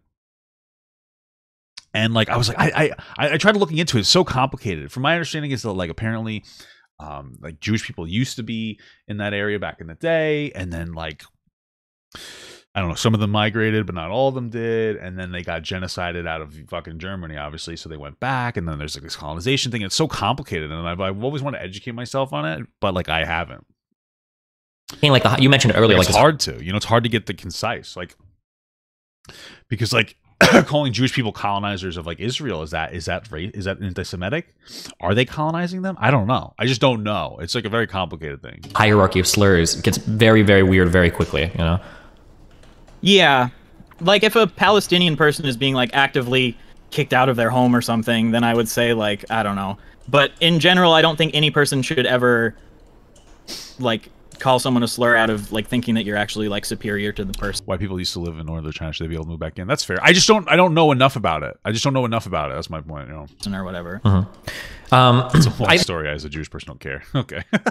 This is kind of like, it broadly informs, this is a broader topic, but it informs this conversation. And I'm just kind of curious, but do you believe savage is a Native American slur when it doesn't relate to them at all? I think that it depends on the like I think that it's like a contextual thing, like fucking Doja Cat or whatever being like I'm a savage, classic, or whoever the fuck's in that. I think that obviously that's not a slur, but I think like if there are people calling indigenous people savage with like the intention to being like antagonistic, you know, based on like their being indigenous, like yeah, it's racist. And if enough people do it in a widespread enough manner, it would become a generalized racial slur that shouldn't be said. Meg Thee Stallion, sorry. You think about it. One of the issues that I have here is that I think that there is a feeling among a lot of certain types of white people in the United States that like white people are under attack. I think that's been a feeling for a little bit, for a variety of reasons. Now, 4 or 5 years ago, I would have said that like, this is kind of ridiculous. You're being very fragile. You know, the concept of white fragility comes up. But I start to empathize more and more with people depending on what goes on. And that's kind of why I push back on some of these topics now. So for instance, I think that January 6th was a really, really horrible event. You're familiar with like the White House thing and everything? The protest? Yeah. I think it was really, really, really horrible. But I think it's really bad if you are not willing to condemn the BLM riots as well. Because there are communities that are still to this day destroyed in the United States as a result of some of those riots. You can go to Kenosha or Minnesota or even Seattle, and there are still businesses that are boarded up and down streets that are just never going to come back. And the damage. Bro, it's always fucking white people. It's white people doing, not always white people, but sometimes it's white people doing this shit. You know, like what happened in Kenosha, bro. White people aggressed onto another white person. You know, it wasn't a black person. You didn't see any black people running at the guy. You know what I'm saying? The white people wanting to seem virtuous and fucking amazing, running at other white people, causing a fucking problem. Really just the first guy. Everybody else, I think, was trying to do the right thing and stop what they thought was an active shooter. But you get my point. White people, am I right? Just listening today. Exactly. And when you're constantly being told, like, well, this is a BLM, it's not for you to worry about, like, there's systemic oppression, you don't understand, you're white, blah, blah, blah, blah, blah. I start to empathize with people that feel like, well, fuck, it kind of does feel like we're under attack. And I think it's good to push back in the easy areas to maybe alleviate that feeling a little bit. So, like, if that is the consensus in the United States, maybe it's okay to say, okay, well, let's at least not call white people racial slurs to kind of alleviate that feeling rather than, like, leaning into that as well. Yeah. I mean, I would, again, damn white people. I feel like my philosophy is always, like, to simultaneously view it on an individual and a systemic level. Because, like, on an individual level, I would say burning a building down is always bad. But on a systemic level, I'm going to have more empathy for a riot that was brought out of, you know, systemic injustice against black people than a riot that was brought out of misinformation about a stolen election. So this is here's the thing I have. This is, you know, you might get mad at me for saying this. Okay. Not every looter and rioter was protesting racial injustice. Not everybody who was looting and rioting, and I would make an argument that most of them weren't. A lot of them were just being violent to be violent. Sometimes people just do that. You know, I would say if they lit a fucking police station on fire, it probably had to do with racial injustice. But when you run into a Target and you start stealing fucking TVs and shit, you're probably not protesting racial injustice anymore.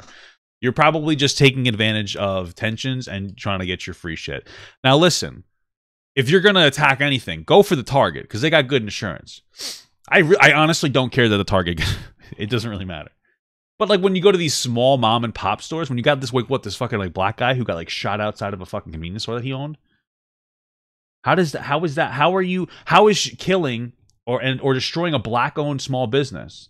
How is that protesting racial equality for black people? It's just, you know, and I feel like a lot of times people like, oh, well, you know, there's like there's a real like, I get it, BLM, like it's a very important thing. Black Lives Matter.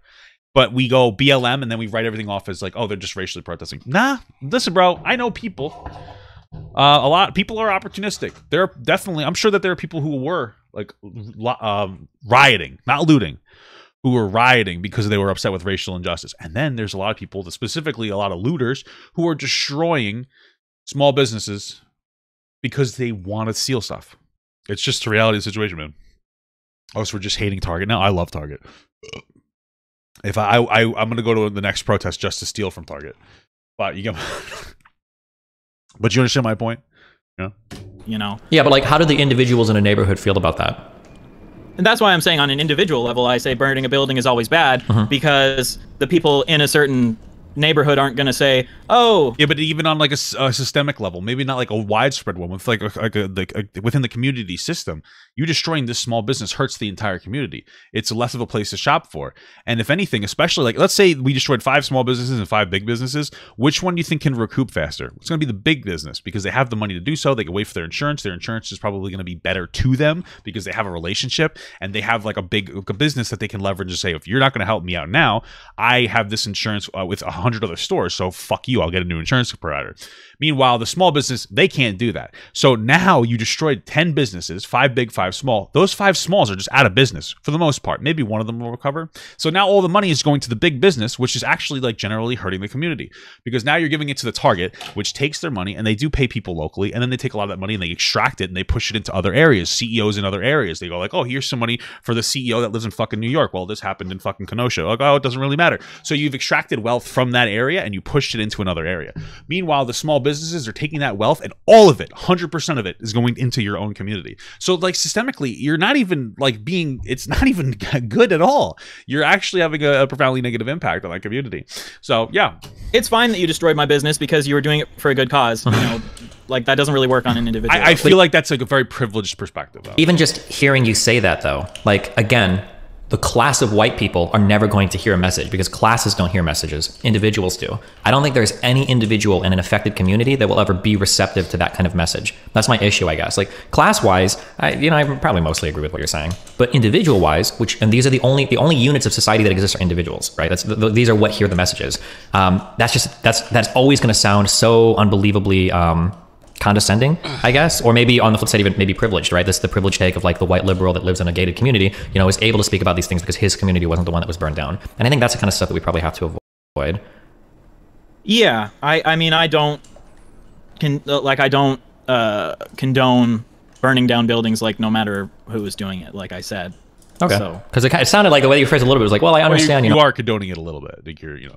I'm sympathetic to riots that happen in response to certain conditions, and it's like, okay, but like, do we have the same sympathies for the people whose neighborhoods were burned down? Because nationwide, I'd say the answer is absolutely not. That sympathy was not there. Those people, I would say, were demonized.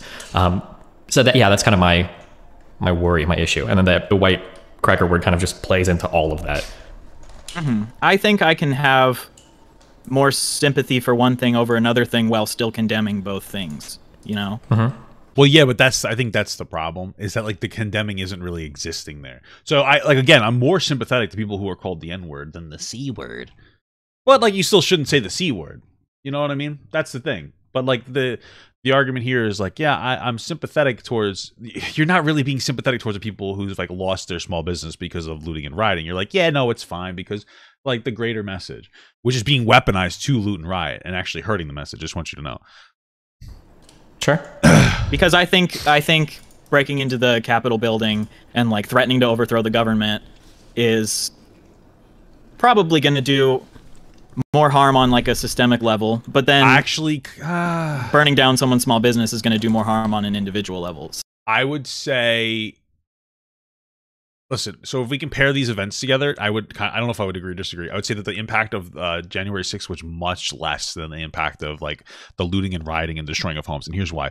Nobody, even conservatives, are like praising the January 6th. Some people are, but most people aren't. Most people like, yeah, it was stupid. right? Because we know it was fucking dumb. I feel terrible, especially for those police officers who have like PTSD now because a bunch of people fucking charged their building. I feel bad for the fact that like Fox News was like downplaying it. They were like, "Oh, you guys are pathetic," basically, for fucking actual police officers. But generally speaking, the narrative is like, yeah, these people are fucking dumb, and like, who cares that those people, like the people who died because they raided the building? Oh well, sucks to suck. But society doesn't give a shit about anybody who lost their small business or their home because of the looting and rioting. And I think that that is generally encouraging of destructive behavior as long as your protest is considered virtuous, which is just going to continue to like justify bad behavior when you're trying to fight for a particular social group, and people are going to lose like their shit. Just a reality, man. So yeah, the super Trumpers are the only ones who give a shit, you know.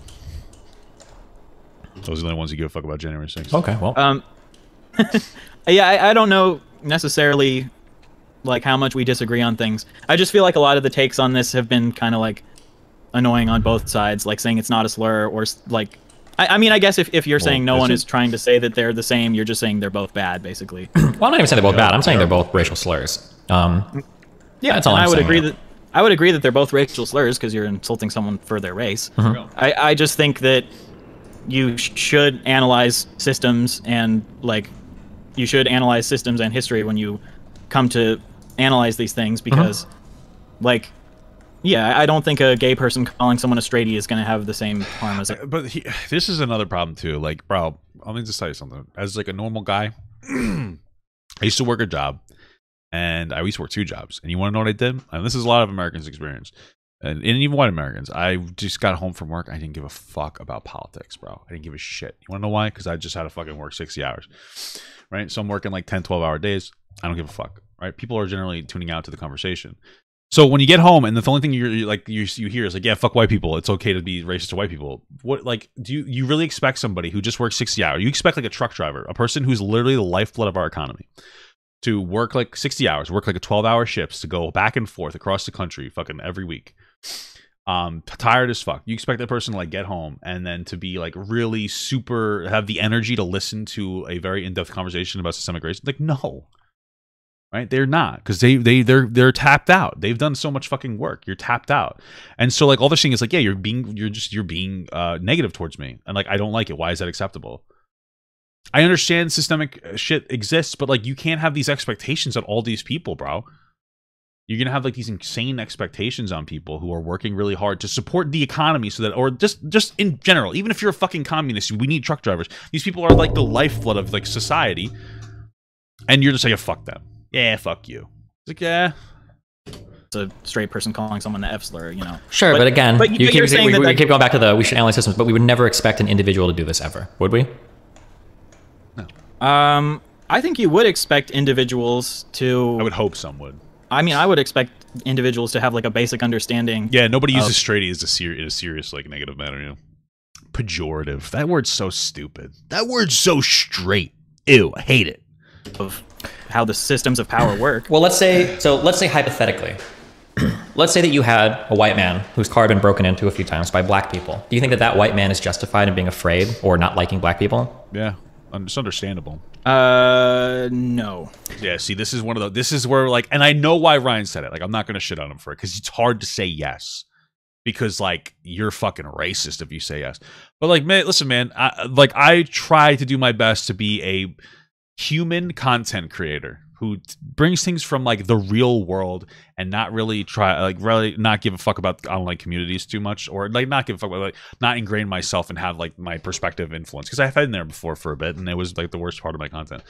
The reality is if you're a white dude and you're constantly being fucked with by black people, you're gonna become racist. Is it okay? It's like, is it right? Is it the right thing to do? No. But it's gonna happen. It's just gonna happen. Like, it's the same. Like, if a woman was fucking like sexually assaulted by anybody, like a man, they're gonna start to hate men. Is my Aunt Anne's birthday? Fuck. Sorry,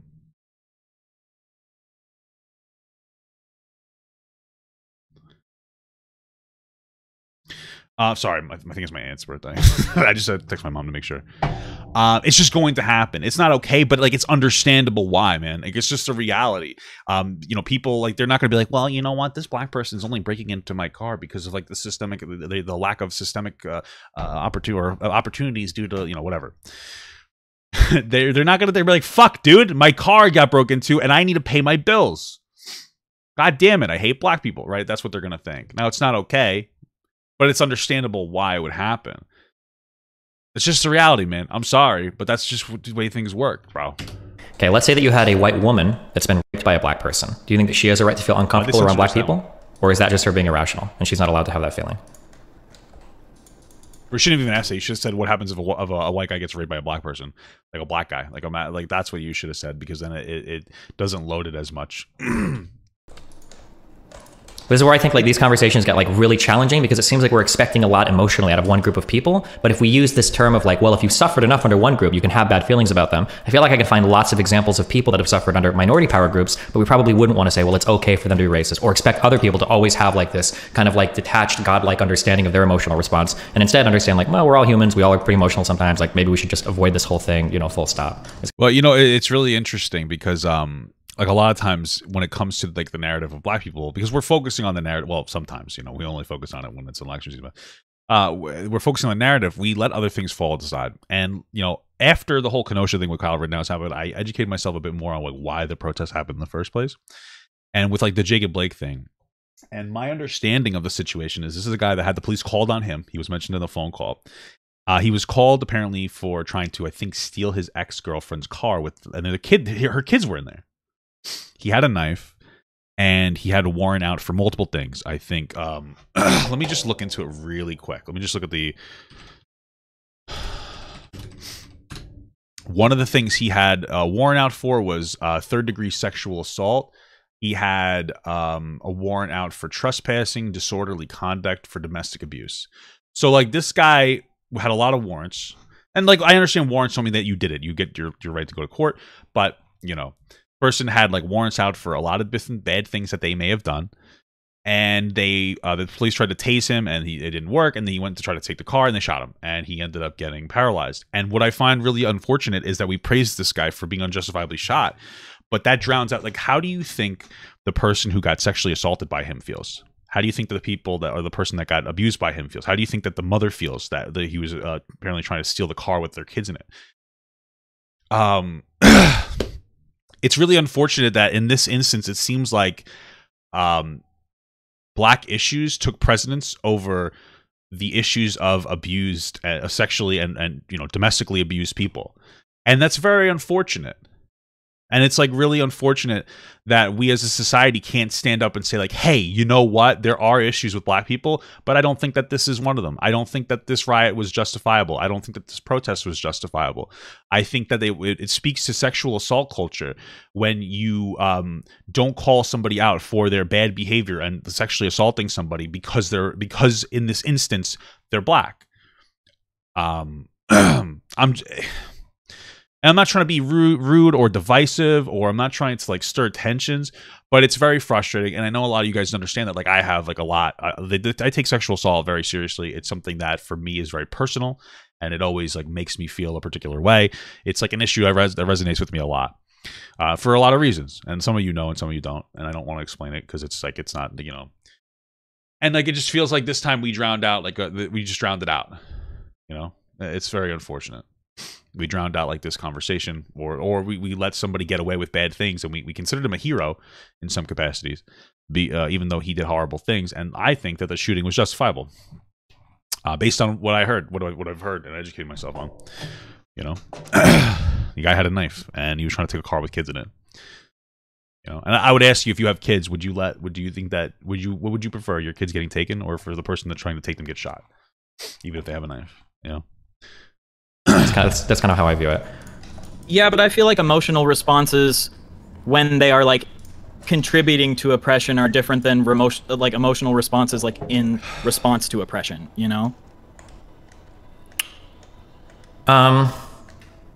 Here's the problem I have with that. Again, sorry for all the hot takes today. The argument here is like, let's say that a black guy raped a white guy. Let's just say that, and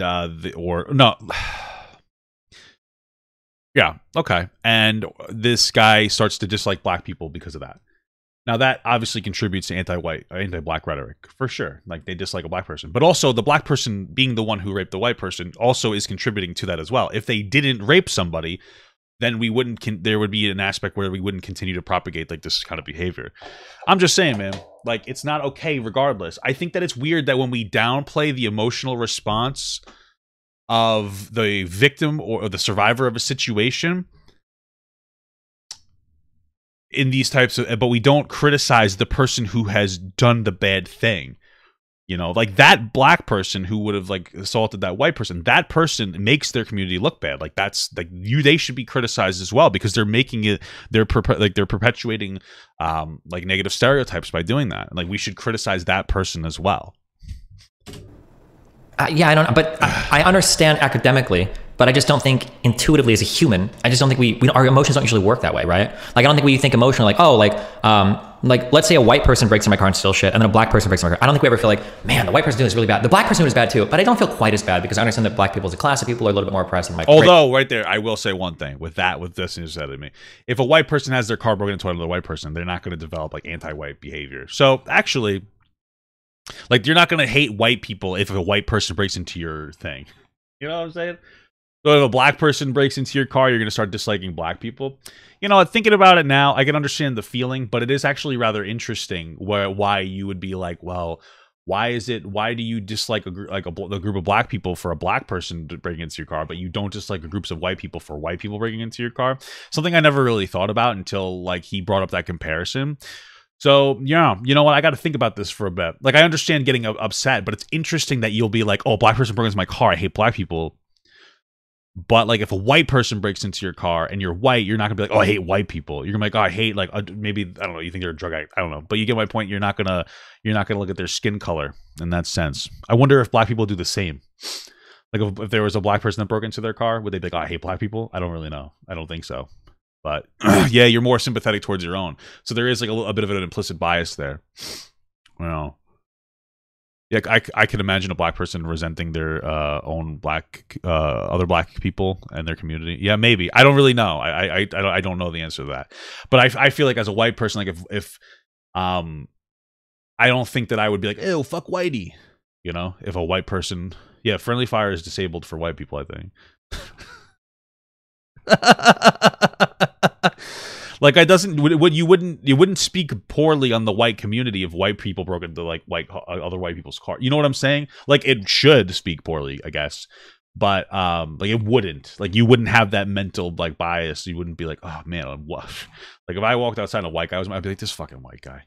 I actually might say this fucking white guy, but I wouldn't hate white people for it. You know, if a black guy was doing it, I probably actually wouldn't hate black people either. I'd just be like, god damn it, like what the fuck do I have to do? But I think you get my point.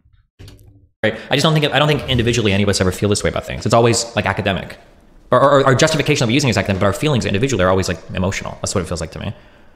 Yeah, I mean, if I parked in like an underprivileged neighborhood and my car was broken into, no matter who fucking broke into my car, I would be really pissed off about it. But I can still analyze things on a systemic level and realize that like there are systemic issues that lead to higher rates of crime in that neighborhood, and that the higher rates of crime are being caused by, you know, possible oppression in the past. Does that mean on an individual level I'm going to be like, oh, that's great, that's totally fine that you broke? But that's a problem too, right? So like, okay, if I went to a community, doesn't matter what color, and like I left my car there and I knew it was a bad community and my car got broken into, I'd probably be like, oh fuck, I should have known better. But like if you're living in the community that's like shittier, like you're not gonna have like an empathetic perspective. You literally live in that world. Like if I live in a decent area, if I went to a fucking shit area and I parked my car there because I wanted to go somewhere and they got broken into, I'd be like, fuck. But a couple things. One, I'd be like, I knew I shouldn't have done this because I have the capacity to not do it because I actually have money, like honestly. And then I also have insurance and money, so like I could recover from it. And then I also don't live there, so I can disconnect from it. So it'd be like a shitty day. Whereas like if you're somebody who lives in a bad area and your car constantly is getting broken into, you can't just disengage. You have to hope it doesn't happen again. That's your best bet. Like you're parked outside your fucking apartment and someone breaks in. What the fuck do you? What are you gonna? I guess I'm moving apartments. You can't just move it. Apartments. It doesn't work like that. Life doesn't work like that. It's such a different perspective. I feel like I don't think that Ryan's really living in that experience. I think he's I think it's one of those very interesting things where, like, you bring up a scenario of like, oh, let's say your car got broken into and you personalize it. The narrative around that conversation is like, okay, what if I parked my car in a bad community? Rather than like, what if you lived in a bad community and you had to park your car there? That's a different thing. That's a very different thing than you park. There's a difference between you parking in a bad community versus you living in a bad community and having to park there all the time, because where the fuck else can you put your car, you know? Broke into my car. No, of course not. I'm going to be fucking pissed off out of my mind, but I can still have that systemic analysis. I kind of feel like you're like downplaying people's ability to like analyze systems. Absolutely. Yeah. I think that people are very emotional, and I think that people are very not even their ability, they just don't care. Like, do you really, if your car got just fucking shot at, do you think you're like, oh well, this is just a guy that's down on his luck? Bro, fuck you. My car got shot at. Shut the fuck up. You think I give a shit about that, bro? Fuck you. heuristic when it comes to understanding the world. So like we see a few events and then we make a pattern, and that's kind of how we understand things. I think that all people do that. White people, black people, every men, women. So I think that being aware of that is really important, because I don't think anybody's like sociological understanding is going to help them overcome some individual like emotional experience. Like maybe intellectually you can reflect upon it later, but in any particular point in time, I think eventually like these emotional things are just like, as humans, we just kind of process things this way. This way. Because like even that too, like even if you are like an intelligent-minded person, your initial reaction is going to be purely emotional, and then it takes a while to like sit back and go like, oh, okay, now that I reflect on this 3 months later. If I were to take this farther, like if people were capable of being these like sociological machines, then like no person should ever say a racial slur or a homophobic slur or a straight slur. If we were all that smart, we wouldn't have any problems. Because like because they should just know like, oh, well, slurs are bad. Like even if a gay guy gets beat up over and over again by straight people for being gay and they all call him the F slur, he should realize, okay, sure, I don't like straight people because of this, but I'm not going to say a slur because I understand that it contributes to a negative environment where other slurs become permissible. Right? He's not going to have that emotional experience. He's going to hate fucking straight people that beat him up or that look like people that beat him up. But I feel, isn't that like part of maturing as a person, to be able to learn to analyze things in that way and to be able to learn how to control your emotional responses? Because yeah, sure, but like this is idealism versus like a more pragmatic perspective, and I think that's where like Ryan's very idealistic. And I get it; it's not like that's not necessarily a bad thing to have be idealistic, but practically, it just doesn't work like that. And I know a lot of people will be like, "Oh, that's not an in-depth enough answer. Things just don't work that way." Okay, get over it. Like that's.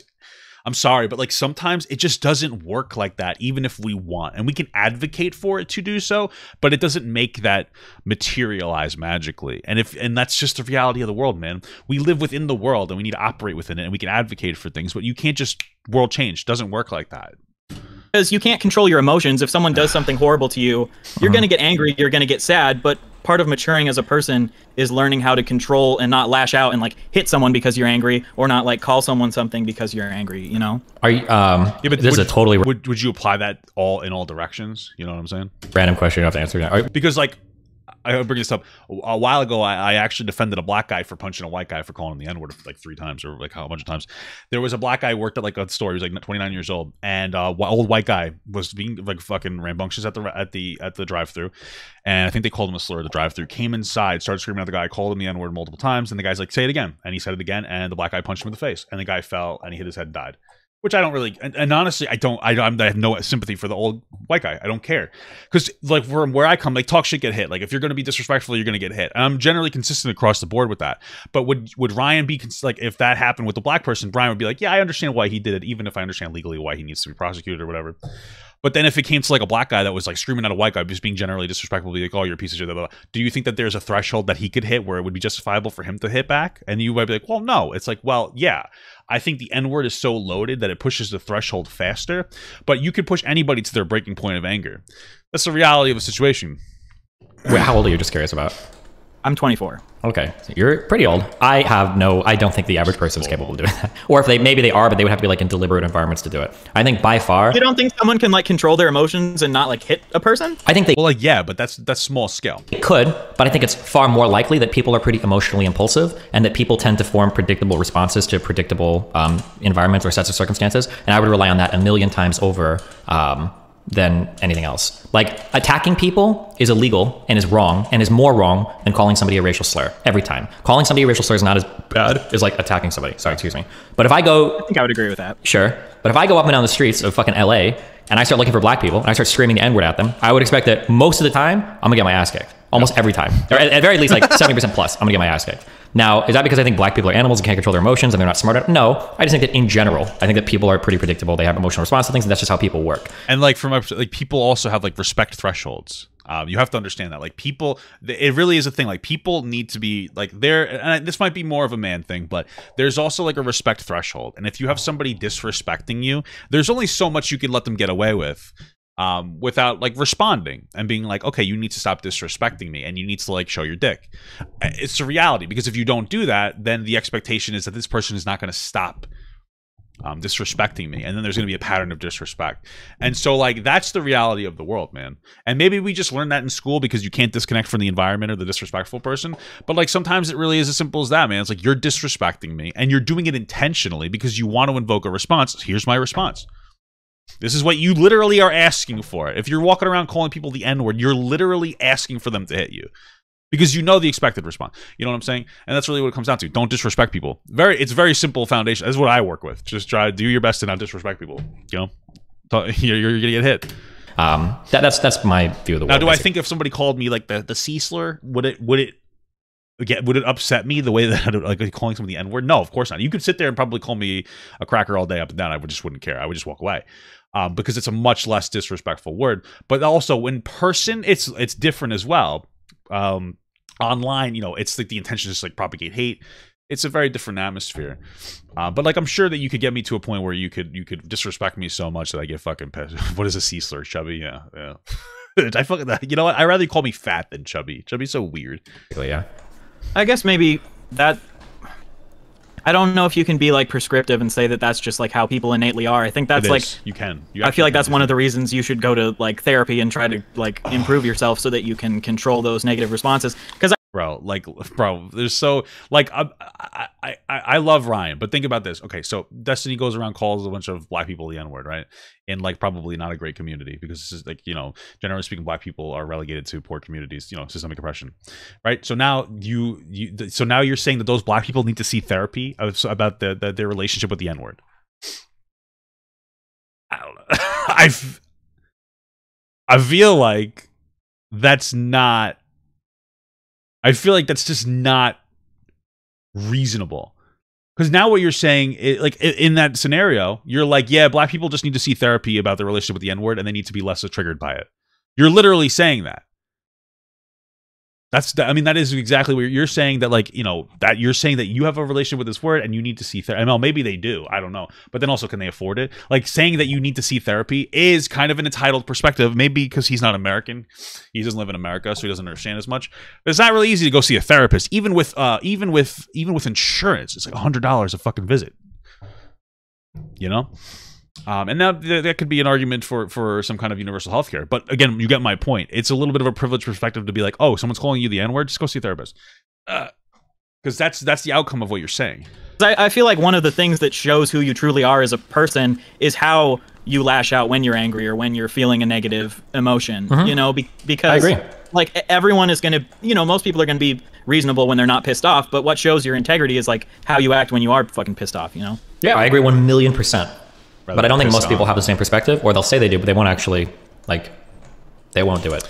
No, but it's also not everybody's in the same environment. So like right now, like all three of us really, but everybody like in like the social media sphere. You know, these guys are obviously bigger than me, even though I am objectively fatter than them. But there's higher standards set for people that are like influencers in some capacity. So you have to be set to higher. So this is one of those things where it's like, yeah, of course I'm expected to interact differently online or in general, because like I am somebody who's seen as like, you know, there's people who look at me and there are people who might look at me as like a positive experience, like an inspirational person, and I have to set a better example, et cetera, et cetera.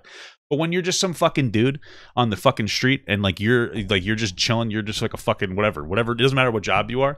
There isn't this like huge sphere to deal with of like being influential character.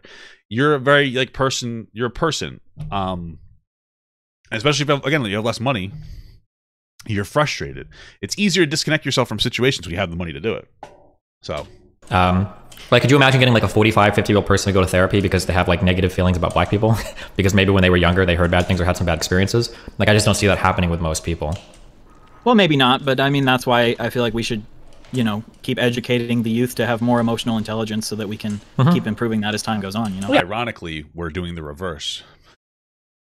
Within the way that we're having conversations about some of these like social issues, we're actually like not educating the youth in the correct way. We're having like a negative interaction with the conversation. And we can definitely do that. But I think in the meantime, and maybe all the time, to make things easier for everybody, it probably makes everybody feel better if we just say, okay, guys, racial slurs are bad. We probably shouldn't say racial slurs, rather than treating everybody today as though they have these perfect sociological understandings of why some slurs might be okay and some slurs aren't. Yeah, I think I can agree that on an individual level, like, I don't think in a classroom, like a teacher should sit down and be like, hey kids, guess what? If you're white, don't call anyone a slur, but black people should call the white students in the class slurs. Like, obviously not, but like... Do you know who Brett Weinstein is? Who? Brett Weinstein. I know Harvey Weinstein. I don't know if I know Brett Weinstein. You probably do. I don't know how much you follow politics, but he's like he's been on Joe Rogan a few times. He has like a podcast where they talk about like the vaccines and shit. He's like a big, like, I don't know how I'd characterize him, like anti-SJW kind of conspiracy theory guy, kind of weird. But his existence was spun into reality because of a really fucking weird event that happened at his university, where all of the black kids, well, I guess some of the white kids, decided that for one day, no white people should be allowed to go to school. And that sounds great to me. It sounds like a day off. I'm all for it, bro. No whites at school, baby. Give me that motherfucking day off, boy. You know what's crazy, though? All jokes aside, it's a very interesting thing. It's just kind of fucked up. Because making the joke about how white people don't have to go to school for the day, but black people still do, it reminds me of every black holiday. Right? Like, I know, honestly, right? So Juneteenth was made a holiday. And I've like my wife works for like an organization, whatever. Now, the way that things unfortunately happen is that people of color don't generally, or BIPOC people, I gotta make sure I represent black and indigenous people and separate them from people of color. Whatever. BIPOC people don't usually have the same access to opportunity. I think that nobody would debate that, like, from a systemic point. So the people who end up in management that need like master's degrees tend to be overrepresented. Like, white people tend to be overrepresented in those fields. Also, the people in the management fields are the only ones who really get off on holidays. So a lot of like the people, BIPOC people, the people who work like as like on the DSP level, they happen to not, they happen to be more black people. And they're not getting off for Juneteenth. Meanwhile, you got a lot of white people getting off for like fucking Juneteenth. And isn't it fucking crazy? Isn't it interesting how that's fucked up? That's so fucked up. And it's like the intentions are there. It's like, hey, let's celebrate black holidays so that there's more black representation. It makes sense. But then it's like, who the fuck's getting the black holiday off? White people. It's like, okay. I guess the argument is like, you give a racist person a day off for a black issue. And like, you know what? Maybe black people aren't so bad. You know what? Martin Luther King Day, I get paid for that. Maybe black people aren't so bad anymore. You know what I mean? Like, maybe that's is that the tactic we're using? Yeah, give white people off on the black holidays. They'll start to like black people more. That makes sense. It does actually make sense, but it's kind of fucked up, Remembrance of like when black people weren't allowed to attend white universities. And that's a pretty weird thing to force all the white people not to go to school. And he disagreed with that. And I think he emailed somebody about it. And it blew up into such a huge issue. I think he got fired over it. And this is how he's like a big conservative celebrity figure now or whatever. And I disagree with everything he says today. And I think that guy's a fucking moron. Yeah. But his villain background story, I'm very sympathetic to. I don't know how I would feel. If I was in university and be like, oh, no white people going to school today. I'd be like, wait a second, what the fuck? I do a whip and a nay-nay. It is one of those things. Sometimes people talk about like the alt-right pipeline online, but they won't talk about the fact that there are people who are pushed into a more edgy or conservative space because of progressives that are very toxic. Like, the reality is, whether you like it or not, like, left spaces are much more toxic than like right spaces to their own, like, to people, I guess, like their own group. I don't really know how you say it. So like, let's say like and I actually had this myself a little bit for a time. Like, I was in like a more of a leftist space. Like, I still am more of a leftist, but when I was in more politically charged, and like I would be assaulted for like saying something. I know I'd have been ignorant, but it was out of like a lack of education. And people shit on you so much, it makes you want to go more conservative. It's like fucked up. And like, imagine, and like I've actually gone more, not super conservative, but I went like more conservative, and then I hit a point where I had like a very good friend of mine he's a progressive. His name was Blackbird. He was a black guy. And I think he was half Indian. I don't know. Sorry. He was a really good guy. And like, he was the one who was like, hey man, like he was like, yo, do you realize that this is happening? And like, I didn't at the time. And then I was like, oh, fuck. And like that's when I disconnected and like started to like really reconsider myself and like allowing the online space to have a like this massive influence on my just my perspective in general. That is part of it, man. When you shit on somebody for having like an ignorant view, like there's a lot of times people just they think dumb things because they don't understand. And when you shit on somebody for that, instead of educate them, it pushes them farther towards that perspective and the people who align with that perspective. When you can sit down and you can educate people on something in a much better way. That's really, really, really strange. I don't think I agree with that at all. It just doesn't feel good, you know? Yeah, I'm still trying to figure. Because alt writers basically accept you, anyone as long as you're white. Yeah, sure. Or if you're a pick me, you know, I don't know. Like well, I wasn't really talking. Well, yeah, I guess I said alt right pipeline. I guess I was just talking about like conservatives in general, like pushing people towards a more conservative space. But yeah, true. Figure out where like what my perspective is on this sort of issue, like the fine line between like safe spaces as opposed to like segregation. Like like what's the everywhere is a safe space with a gun. I don't know. Between a safe space and segregation, and how do you like deal with that? And I feel like in a university where everyone is paying to attend university, it doesn't make sense that you would be able to like tell people that they shouldn't come to school on a certain day. Now, I don't necessarily agree that a negative experience like that would be enough to like have a villain backstory and be like, I hate it could black people now because they did this one thing. I don't know if he hates bro. You really would be surprised. It's not just about the situation. See, that's what's so funny here is that Ryan's like, yeah, this seems like a really small scale situation. Now, I don't know. I'm not educated on what they're talking about exactly, but we'll just be reasonable. Like, Destiny seems to be a reasonable guy. So he's like, yeah, that's like not a big. It's not a big deal. Like, hey, they're trying to make it like a black only day or whatever, or no white day, and then you're like, yeah, I think that's wrong. That's a small, like that would be like a small experience. But apparently the guy got fired and like had part of his life ruined for it. So this small experience now becomes a huge experience that shouldn't have become huge because it's not that big of a deal. What he's saying, he shouldn't be. He was like, yeah, he was being very reasonable. So like it's a huge experience. It is absolutely enough to push people. It is absolutely enough. One time that was rude to me, you know. And I would agree, but this kind of goes back to that conversation where like this informs the other conversation. It feels like it's starting to become like a running narrative where I remember when I was growing up, my mom, so my mom came over from Cuba when she was 5, and Cubans are very, very, very conservative. Holy fuck, my whole family is like ride or die Trump supporters, which is obnoxious as fuck. But I remember we argued all the time as kids, or when I became like an adolescent, I don't know, I was like 15, 16. We started to argue more because I started to become more left, and she always would tell me, Stevie, you don't understand, like liberals, Democrats, they hate America. That's the only one. They hate America. They hate America. It's like, damn, I don't think they hate America. They just feel a little bit differently about how we should fix our problems. They hate America, bro. But today, I would say at the very least, for the progressive wing, I mean, for lefties online, just like socialists and communists, I think a lot of their politics are just broadly informed by hating America, or sometimes hating white people, where it's like, oh, fuck white people, fuck America. And I think that's kind of like all you have to really say for everybody to kind of like turn around and clap. And I think that's becoming more and more pervasive. I wish people I wish they would fuck white people more, you know what I'm saying? I wish I had a Latino girlfriend. I gotta stop making those jokes though, because I love my wife so much. Like they're just not, I feel bad about them now. I used to be like a funny meme, like, oh, aha. Now I feel bad about making those jokes. And I can understand people feeling threatened by that, and then having because I love my wife very much, very attracted to her. I don't want another person, and I don't want her to think that. You know what I mean? I'm doing it for the meme. Negative responses to that. I totally understand that. Yeah, I think like I would consider myself a lefty, but I wouldn't say I hate America.